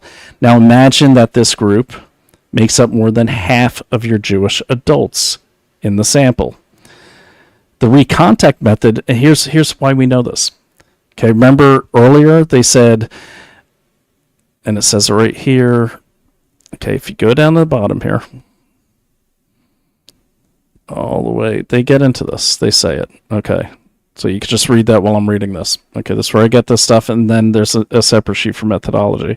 The recontact method from prior Jewish youth surveys almost certainly pulled in a large number of those very young respondents. And according to AP-NORC, those respondents are 11 or 13 through 17. Self-identification them kept them in. The weighting adjusted for the broad demographics, but it couldn't magically add decades to their life experience. Okay, so they kept in because they were already in the youth survey, which was done in 2026. So here, let me just explain this in plain English to you. So interviews for the survey conducted between June 11th through 17th, 2026, with adults aged 18, so there's their definition of adult, 18, and over, representing the 50 states and the District of Columbia. Panel members were randomly drawn, they're talking about the overall sample, from Amerispeak.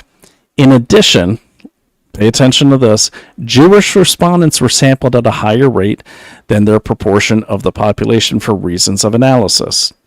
That's not the important part. This is. The oversample was drawn from the Amerispeak panel and respondents to the 2026 Jewish Youth Survey, who agreed to be recontacted. The study includes a total of 3,040 interviewees, 2,962 via the web, and 78 by phone. In total, 544 recontacted respondents completed the survey online. Okay, so let me get down to this next part. Okay. Here we go. 18 or older, and they get into that. Okay, so basically what they're saying here is, back to the Jewish Youth Survey, they said basically the study includes total... Okay, so the only people there it is. The only people that AP-NORC talks about recontacting are from the Jewish Youth Survey, and they say in total 544 recontacted respondents completed an online. The only people this methodology says they recontacted were from the Jewish Youth Survey, which means if it was done in 2026, to be in the Jewish Youth Survey, they would have to be 17 or younger to be part of that survey. However, they also used 544 recontacts from that survey for this June survey, which means, because they're saying the adults only did the survey, that means the people from the Jewish Youth Survey who had been 17, just turned 18. Had just turned 18 because it's 2026. So sometime after that survey, which was done in, I believe earlier, February, I think, they had to just, of the 544 recontacted for the adult survey, 544 of them had to have just turned 18. All right. So when the poll says Jewish adults view Mamdani favorably at 44% and Netanyahu unfavorably at 59%, a huge chunk of that signal is coming from people who have minimal personal economic skin in the game, are statistically predisposed towards socialist-leaning candidates, are less connected to the traditional Jewish observance because they're all 18, and have been marinated in the specific media and campus environment most hostile to Netanyahu, Zionism, and strong Israel policy. That is not a representative cross-section of American Jewry. American Jews include large numbers of people in their 40s, 50s, 60s, the majority of them. What we say earlier, 81%. Many with deep professional experience, family responsibilities, business ownership, and decades of engagement with Jewish institutions and Israel. Those voices are underrepresented or diluted in this particular sample. The result is a poll that doesn't measure what Jewish adults think. It disproportionately measures what very strong, secular-leaning, left-leaning Jewish adults who just entered the panel think. And then that gets repackaged as the voice of the community. So they took a majority of that sample, as I've just shown you, are 18-year-olds. They answer questions the way 18-year-olds answer questions, okay? Based on the fact that they have no economic experience, they don't have real strong... They're 18. They're 18. Okay, they're getting most of their news from TikTok or whatever it is. Okay, and they use that... 544 that we know of, adults who just turned 18.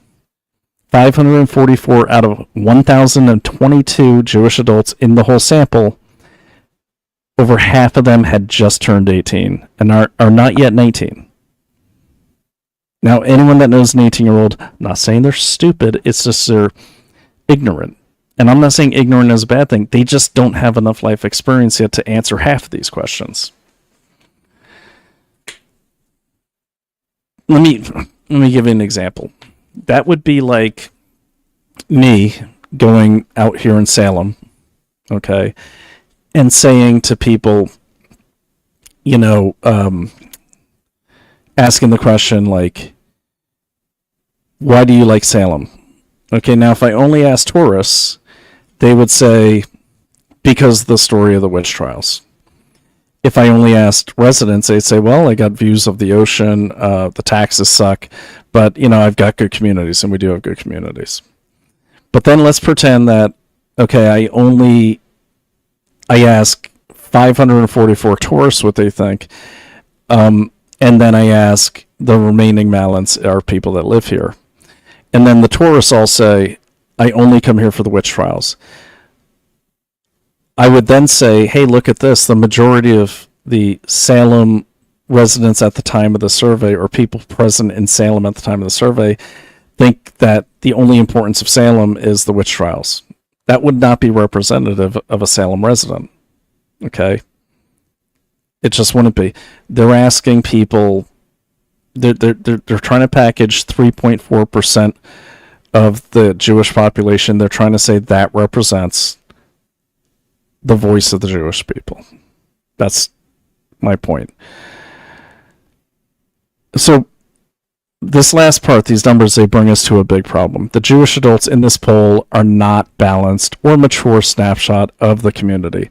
They're heavily skewed toward a cohort that, by age and life stage alone, is more likely to hold the exact views the headlines wanted to promote. Warmer on Mamdani, cooler on Netanyahu, more open to socialist framing, less anchored in traditional observances or strong Israel attachment. That doesn't make every individual response invalid. it does make the top-line claims about the Jewish opinion structurally misleading when used to shape political narratives. The devil wasn't just in the sample, he was in the age distribution of the sample. Okay, so what's my final conclusion on this?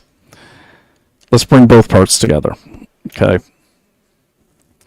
We started with the flashy headlines from the left-leaning outlets, turning an AP-NORC oversample into even the Jews prefer Mamdani over Netanyahu. We saw how the high-level methodology, self-ID, panel oversampling, weighting, and the natural left tilt of engaged respondents already produced a sample heavy on liberal and secular Jewish voices. Then we went deeper and we found the quiet killer. Over half of the Jewish adults had literally just turned 18. A cohort with limited economic experience, higher baseline support for socialism, lower religious observance, and measurably more critical views towards Israel, Netanyahu, and Zionism. Put both of these things together and you don't have a neutral measurement of American Jewish opinion. You have a poll that, whether by design or by methodological blind spot, amplifies one slice of the community and then lets media outlets run with it as representative. Let me read that again because I know my editor is going to want to clip this part here. Put those two things together and you don't have a neutral measurement of American Jewish opinion. You have a poll that, whether by design or by methodological blind spot, amplifies one slice of the community and then lets media outlets run with it as representative. This is why I keep coming back to the same point. In a propaganda-afflicted era, understanding how organizations structure and conduct surveys, and especially whom they choose to send those surveys to, is not academic.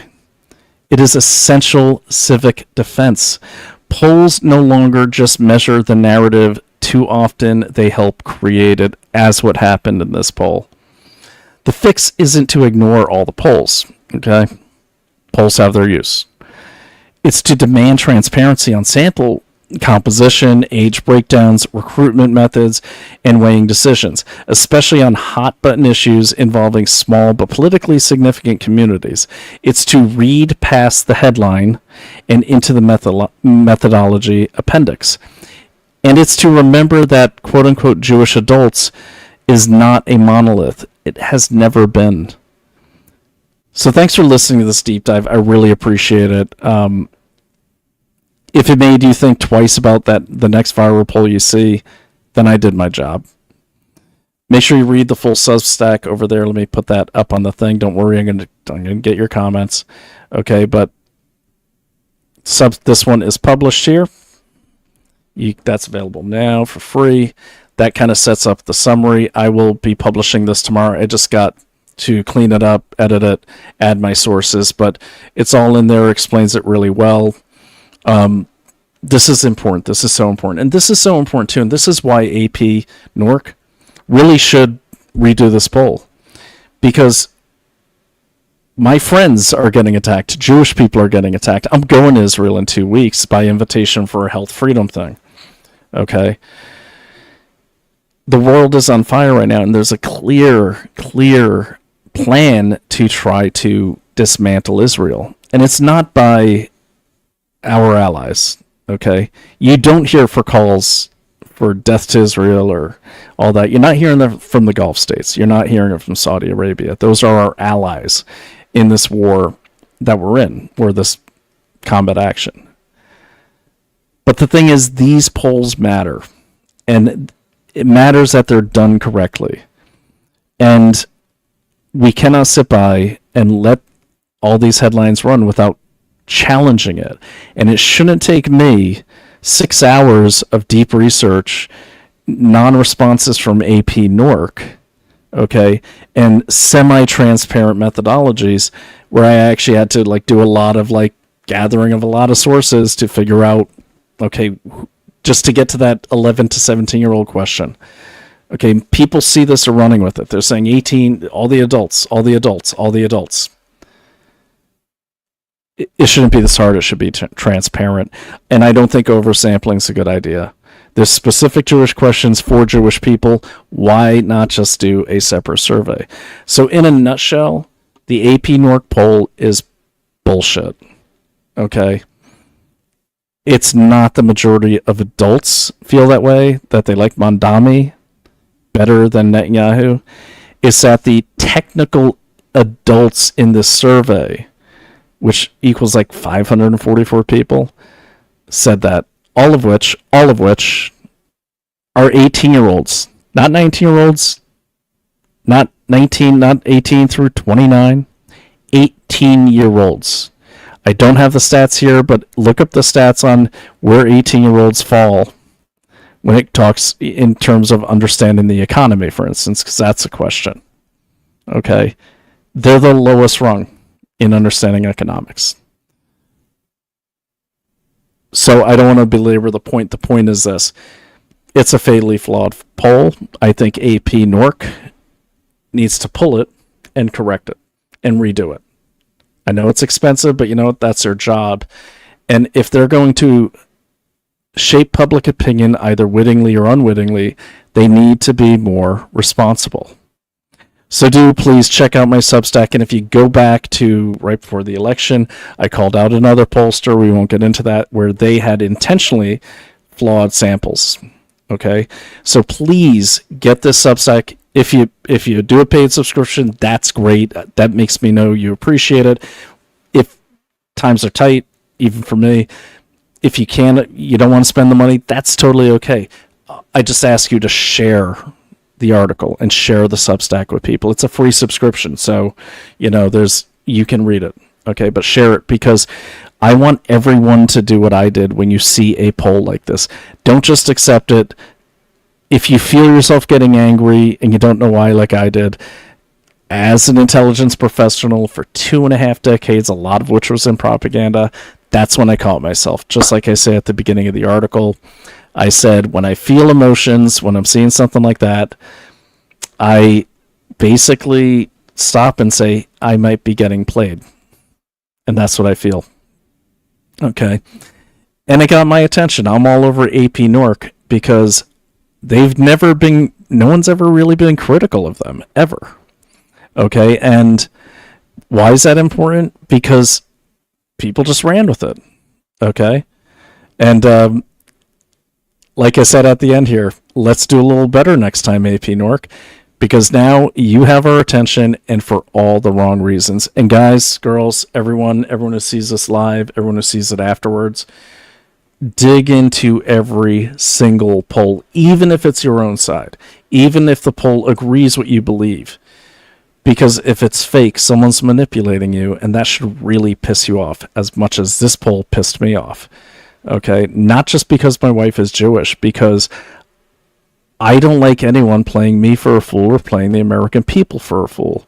Some socialist in New York who hates a certain race, now apparently hates many races, okay, should not be getting praised, should not be getting all this free attention, saying he's more popular to the Jewish people than the leader of, Israel. Okay, unless it's true. And if it's true, that's a different issue. They've got a problem. But the thing is, it's a lie.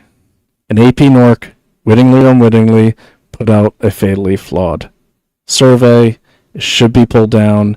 And the Forward and Newsweek and all the other dipshits that ran with that headline without doing the research like I did, they need to pull those headlines, and they need to take this essay and pull my sources and question me and make sure I'm right. I know I am. Okay, and do the right thing. They won't, but that's okay. You don't have to read them, because if they won't, then they're liars too. All right, that's all I got tonight, but let me answer. I got hey, look, a lot of my old friends have hopped on at this late hour. Okay, Alice Cooper, I'm 18 and I don't know what I want. That is perfect. I love it. That's fantastic. Let me just put this back up so people know what we're talking about if they just tune in. Okay, that's what we're talking about. Right there. Let me blow that up so the Johnny Come Latelys hasn't been published yet. I'll put it out. Promise. Tomorrow. I just got to I'm very diligent about things. That's why I'm always late on this podcast, because I'm a control freak. Like I'm a detail-oriented guy when it comes to work, and I got to make sure the light's good. Hopefully it is. I couldn't fix the light because then I realized I was sunburnt. That's why I was so red. But yeah, this will go out tomorrow. I just have to proofread it one more time. Probably have my wife take a look at it. She's a famous writer, so that's always a good one to look at it. But yeah, let's put that up. But let's answer these comments. This is a perfect quote, Frank, and I appreciate you putting it up there. And by the way, if you're in I think you said you're in Astoria. Yeah, definitely. Come by Brooklyn sometime. Maybe I'll come by Astoria. Let's grab a beer or whatever. Because there's a lot to talk about. Okay, definitely. And I always like meeting people in person. Sounds like Mamdani never worked, never managed a household, never has. You're right, he never has. Hey, you know who else never did? Karl Marx.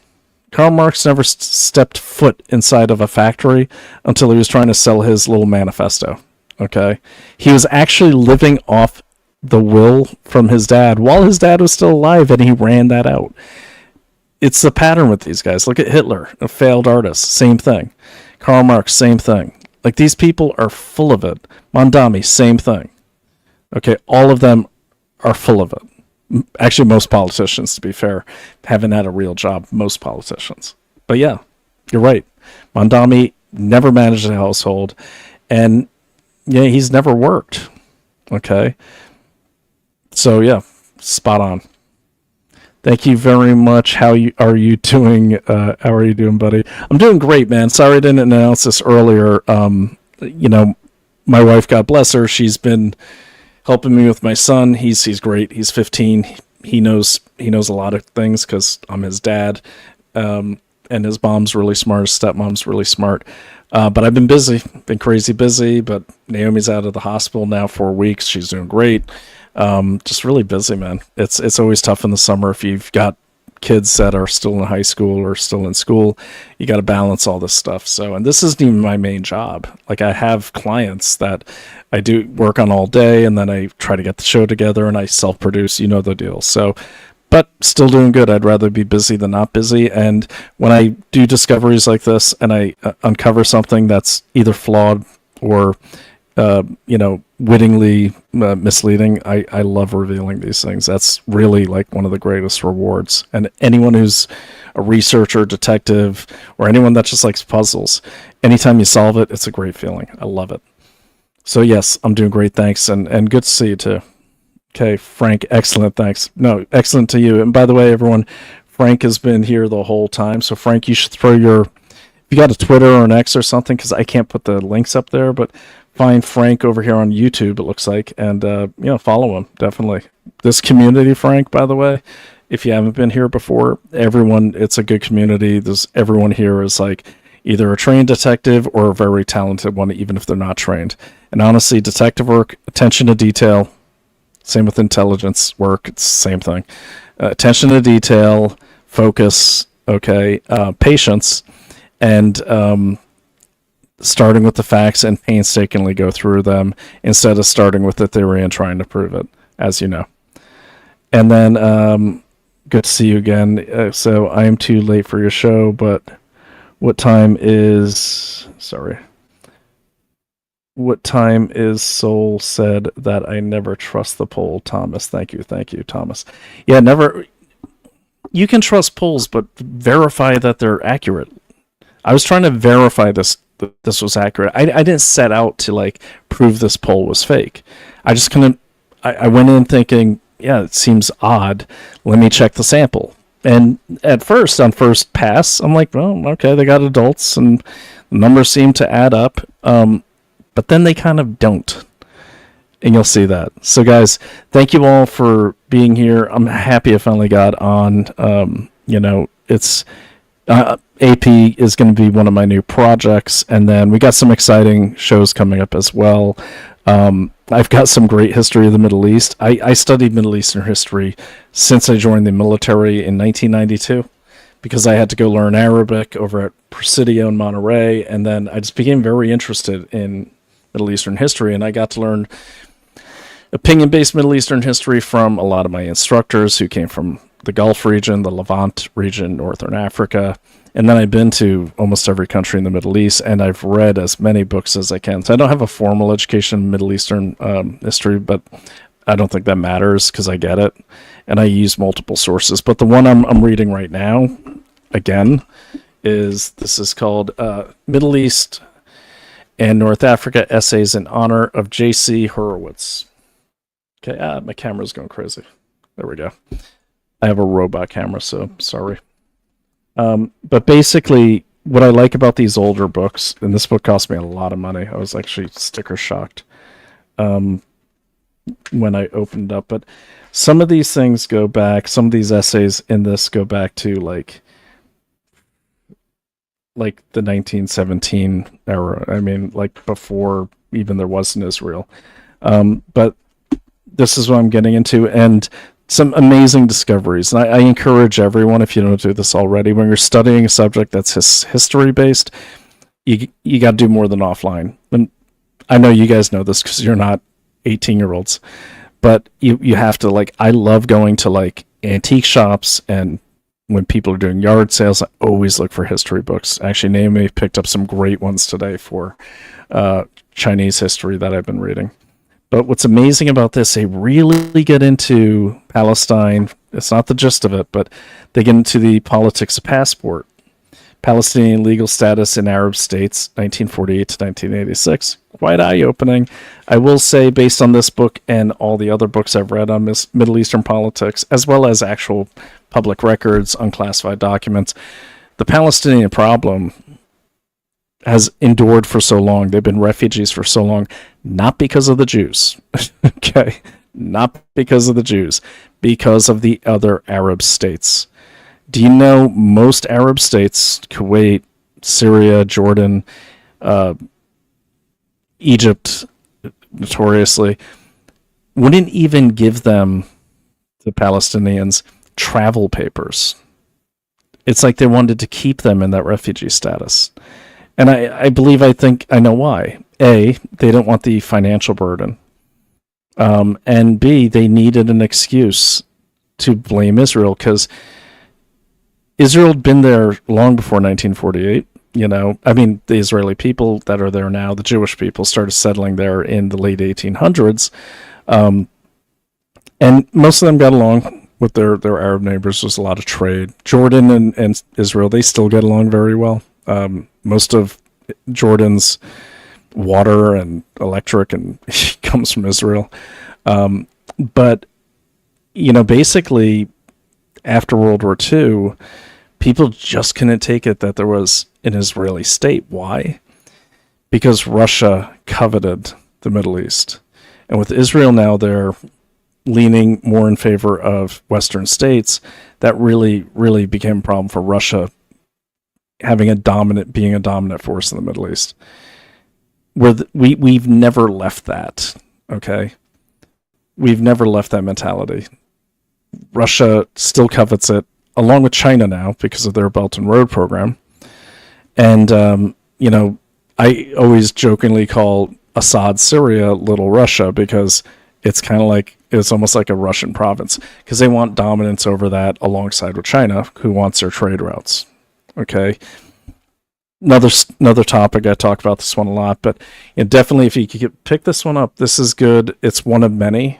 What I like about essay type collections is you get a lot of different views. Even some of the old poetry from Palestinians here, so you could get their views. And per my last thing I was just talking about, it was actually Syria that first kind of gave the Palestinians some travel papers. And, you know, even the Arab scholars from many countries, you know, they're the ones saying that, like, oh, you know, Israel actually, you know, they let them have a lot more than any of the Arab states from the get-go. And it's a fact, okay? And it's not just this book, it's many others, declassified documents, everything. But you wouldn't know that if you only look online. You wouldn't know that if you only watch Candace Owens, who doesn't know anything, or Tucker Carlson, who I used to think was smart. I'm starting to realize he's smart, but a liar. And not really, that's not smarter than you or me. It's just not. I actually met him in person before. He was okay. My wife is on the show, but it's like whatever the hell happened to him is just disgusting. And I don't know what that is. But what I am saying is this stuff's all learnable if you don't know it. But you gotta read the hard books and you gotta save those books, because books are the only thing that can't be changed. Okay, and they change books online all the time. And if you don't believe me, you should definitely read We Have Been Harmonized. It's by I think it's Frank de Katter, but it's one of these Swedish authors who talks about China, and I really like them because they're very down the center. But We Have Been Harmonized, they talk about how the Chinese Communist Party actually has digitized their entire libraries and curricula so they can change it. And they even have digitized their legal case files across the country, because then they can change the case law to have a favorable outcome in certain court cases. And that's why hard books and hard copy books are so damn important. So, all right, I'm at that tired point where I'm rambling again. So, guys, thanks everyone for tuning in. Don't forget to share this. This one publishes tomorrow. And again, this one is already published right there. Enjoy them. This is good reading, and we're not done. I love these numbers. They're amazing. And I can't believe that they did this. AP-NORC, who knew? Now we need to dive into who funds the Chicago Research Center, where NORC is, and really get into that, because this is some BS here. And why did the socialist, the Forward, first break the headline? And why did no one break a headline back in June? It's weird, right? It's very strange. Did AP-NORC send it to the Forward or have someone over there? I don't know. Did the Mamdani office reach out to certain publications and say, hey, we need some wag the dog stuff here because old mommy ain't doing that great. Okay, his wife's run off, to hang out with the Muslim Spaniards. God knows what she's doing. He's telling people to bake inside their houses with a heat wave, and meanwhile he's at Taylor Swift's wedding in 62-degree AC weather. And oh yeah, by the way, he tried to do his own international relations with our enemies that we're at war with. Call the De Niro character, and let's amplify these numbers, okay? Because he's a great guy, not quite. And honestly, like, I don't have an opinion of Netanyahu. I have an opinion of Israel. They're our ally, and I think the world of Israel. I've worked with the Israelis many times, and they're our best ally over there. And I would say Saudi Arabia is a close second. But they've got their flaws like everyone else. But you know what? They're not cutting our heads off or blowing up our towers, despite what these idiots seem to think about 9/11. They're not. Okay, and that's why I go to Israel. That's why I go back and forth. No, I'm not on the Israeli payroll. If they want to pay me, I will, and I'll claim it in FARA. No one's offered. They don't need to. They're our ally, and that's why I support them, because they're our ally. And we'd be nowhere. I mean, we'd be so far behind right now if we didn't have Israel and places like Saudi and some of our Gulf partners being allies to us. And America needs all the friends they can get. Okay, especially on the inside. So shove this down people's throats when you talk to them. This thing will stand up to any scrutiny. I guarantee it. I don't publish lightly. That's why I rarely publish. But when I do, my facts are tight. And I look forward to all your submissions. By the way, if you want to submit a story, a good one, not like Bill Gates is evil or something like that, but if you have a really interesting story, someone sent me one today about a rail line that keeps running people over, send it to me. Brian@dailyclout.io. We should have the call-in feature on the show ready to go in early August when I get back from Israel. But that'll be fun. It'll be good to hear your voices. And then I think once a week I'm going to start teaching a class about the stuff I was taught on how to sort collected raw data, intelligence, everything like that. I'm bringing in a couple AI people to show you how you can use AI to create agents to go out and gather all the stuff for you, but you still got to read it and analyze it and write it yourself, or you won't learn anything, or you could get lied to. And lots of classes coming up towards the end of summer, so it'll be fun. And I'll take a few. I'm going to be going through here, and the people that have attended this, these late night sessions, especially, you'll get the classes. I'll make sure you get the classes for free, a couple of them, and that'll be it. So I should go to bed. Have a great night. This has been Brian O'Shea with Investigate Everything, and remember, the devil is always in the details. Okay. I'm going to leave you with a little video about polling, which I found really incredible. But before I do that, I'm so proud of my AI video on the Siege of New York. I'm going to play it one more time. You guys have a great night, and I will see you next time. Watch the videos. You'll learn a lot, and definitely share the show, clip the show, whatever you need to do. Have a great night.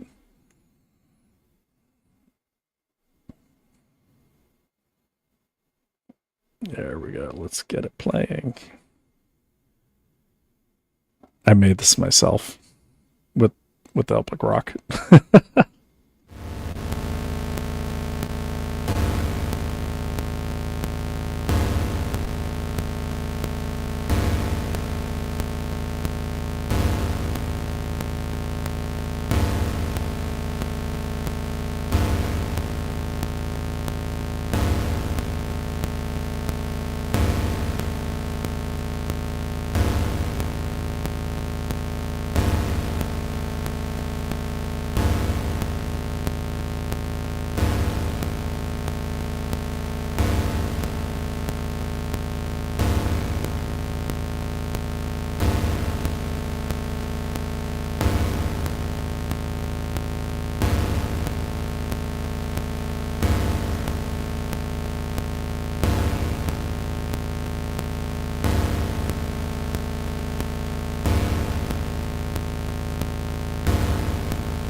Rock, a couple of quick questions for both of you. One is, what's the biggest mistake pollsters made, or one that you've made, which maybe could have even impacted the dynamics of an election? Yeah, I mean, I'll say that, you know, there's understanding the accuracy of surveys is really difficult. You can look at them on their face and you know, not be able to discern a whole lot about them besides kind of the sample size and, you know, who you talk to. But that doesn't really tell you a whole lot about whether your survey is accurate. That's determined by whether you are able to fill demographic quotas throughout your sample. Tom and I are trying to achieve representativeness in our surveys. So we know if we're going to do a poll in North Carolina, we have to have X number of independent women in the Charlotte media market, and probably 100 other examples like that. When didn't you do that? In order to get an accurate result. Did you miss it at one time and go, what did we just do? Were you surprised maybe because the sample was wrong? I mean, I think that there is, you know, always possibility in campaigns that, you know, turnout ends up looking different than you know, is anticipated. And that can, you know, that can drive variance in results. And so that's the kind of circumstance where I think you want to be as accurate in predicting turnout as possible. But, you know, I'm hard pressed to figure out where there is a mistake made. The most common mistake that was made pre-Trump and prior to 2016 was not looking at the education of voters, and meaning that polls tend to get voters that have college degrees and higher. 2016 and Trump drove out a lot of folks who were working class voters that weren't represented in the surveys. Tom, I saw something similar in the Obama election where there was a greater turnout of the African-American vote than previous polls, so some of the polls might have been wrong. Have you made some mistakes where you've gone, maybe our sample is wrong? Well, I think almost the entire polling industry really got the 2020 election wrong, not in terms of who ended up winning and losing, but certainly the margins. And that was an interesting situation where you would generally expect polling to get more and more accurate closer to the election. And in 2020, what happened was that polling got less and less accurate closer to the election. If you look at the polls from March, April, that sort of thing, they were pretty close to what had ended up happening. But if you look at the polls from September, October, they were way too good for Democrats.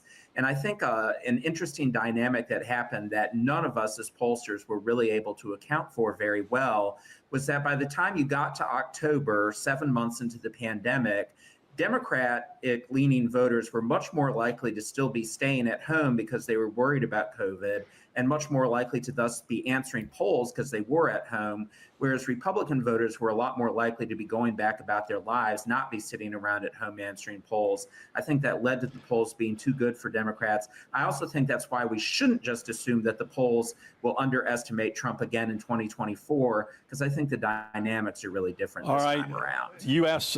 Politicians often give sound bites. I'm going to each give you a 20-second sound bite as we end this on why polls should be trusted. Because a lot of people just don't trust the polls, especially if you're behind. People go, I don't trust those polls. 20-second soundbite on why you should trust polls. Well, I think there's good sound science for why you can trust polls. I don't think that you should, however, look at them and think that the head-to-head horse race number is the only number in the survey that really is judged in terms of accuracy. You know, pollsters like Tom and I, where the ballot test is, where the head-to-head is probably not anywhere near the most important pieces of data that we're looking at. We're trying to look at the data and see that it is predictive of outcomes. Gotcha. Tom, 10-second sound bite. What do you got? Why should we trust polls? Polls really are doing the best that they can to keep up with the times. We now contact people in a variety of different manners instead of just one way, so we can reach people in the way that they're most comfortable with. And we're also being more careful about weighting for different variables to make sure we have as representative a picture as possible. I think 2024 will be a good year for polling. You met the 20-second criteria. I really appreciate you both being on the show. Thank you very much. Thank you. Thank you. Next, PBS Charlotte's Jeff Sonnier takes Unspun on the street to hear your thoughts on the politics of polling. Yeah, here in Charlotte's busy Plaza Midwood neighborhood, our unscientific poll on polling shows a lot of people are paying attention, but not many are being persuaded by those political phone polls. What's your response normally when you get that phone call? I generally don't talk to them. These days, you get polls about, you know, the lollipop that you picked up in the grocery store. So, you know, it's kind of sometimes a waste of time. Depending on what time of day it is and whether I'm working and they call me on my work number, I will tell them not to do it. Otherwise, I will listen to what they say and just answer their questions. Why do you think there's an accuracy problem sometimes with polling? I think it depends on their sample size. I mean, it's like which group of people did they ask? I mean, you're going to get different answers depending on age group or even your income. It's going to be different. Don't make it executive. Don't make it all white-collar workers. Don't make it all blue-collar workers. Just get a piece of everybody. Just get a piece of everybody and try to make sure that you're doing that. That way you get an honest report. Honestly, I feel like it's rigged to lean towards specific candidates for different reasons. And during an election year, do you pay more attention to the polls? No. Why not? Because it doesn't affect who I'm going to vote for? Absolutely not. No. I think it's basically because of the makeup of the people that they get the polls from. They don't really know the issues and they don't really know the candidates that well. You can tell in people's voice whether they're telling you the truth most of the time or not. So I don't know necessarily whether they're telling you the right things on polls or not. So. Yeah, kind of interesting that nearly every person we spoke with says they want more transparency in political polls. more information about who's asking the questions and who's answering the questions. Pat? I'll tell you, that was such honest feedback. So what do you think about the issue? Email us your thoughts on how you see the politics of polling to unspun@wtvi.org.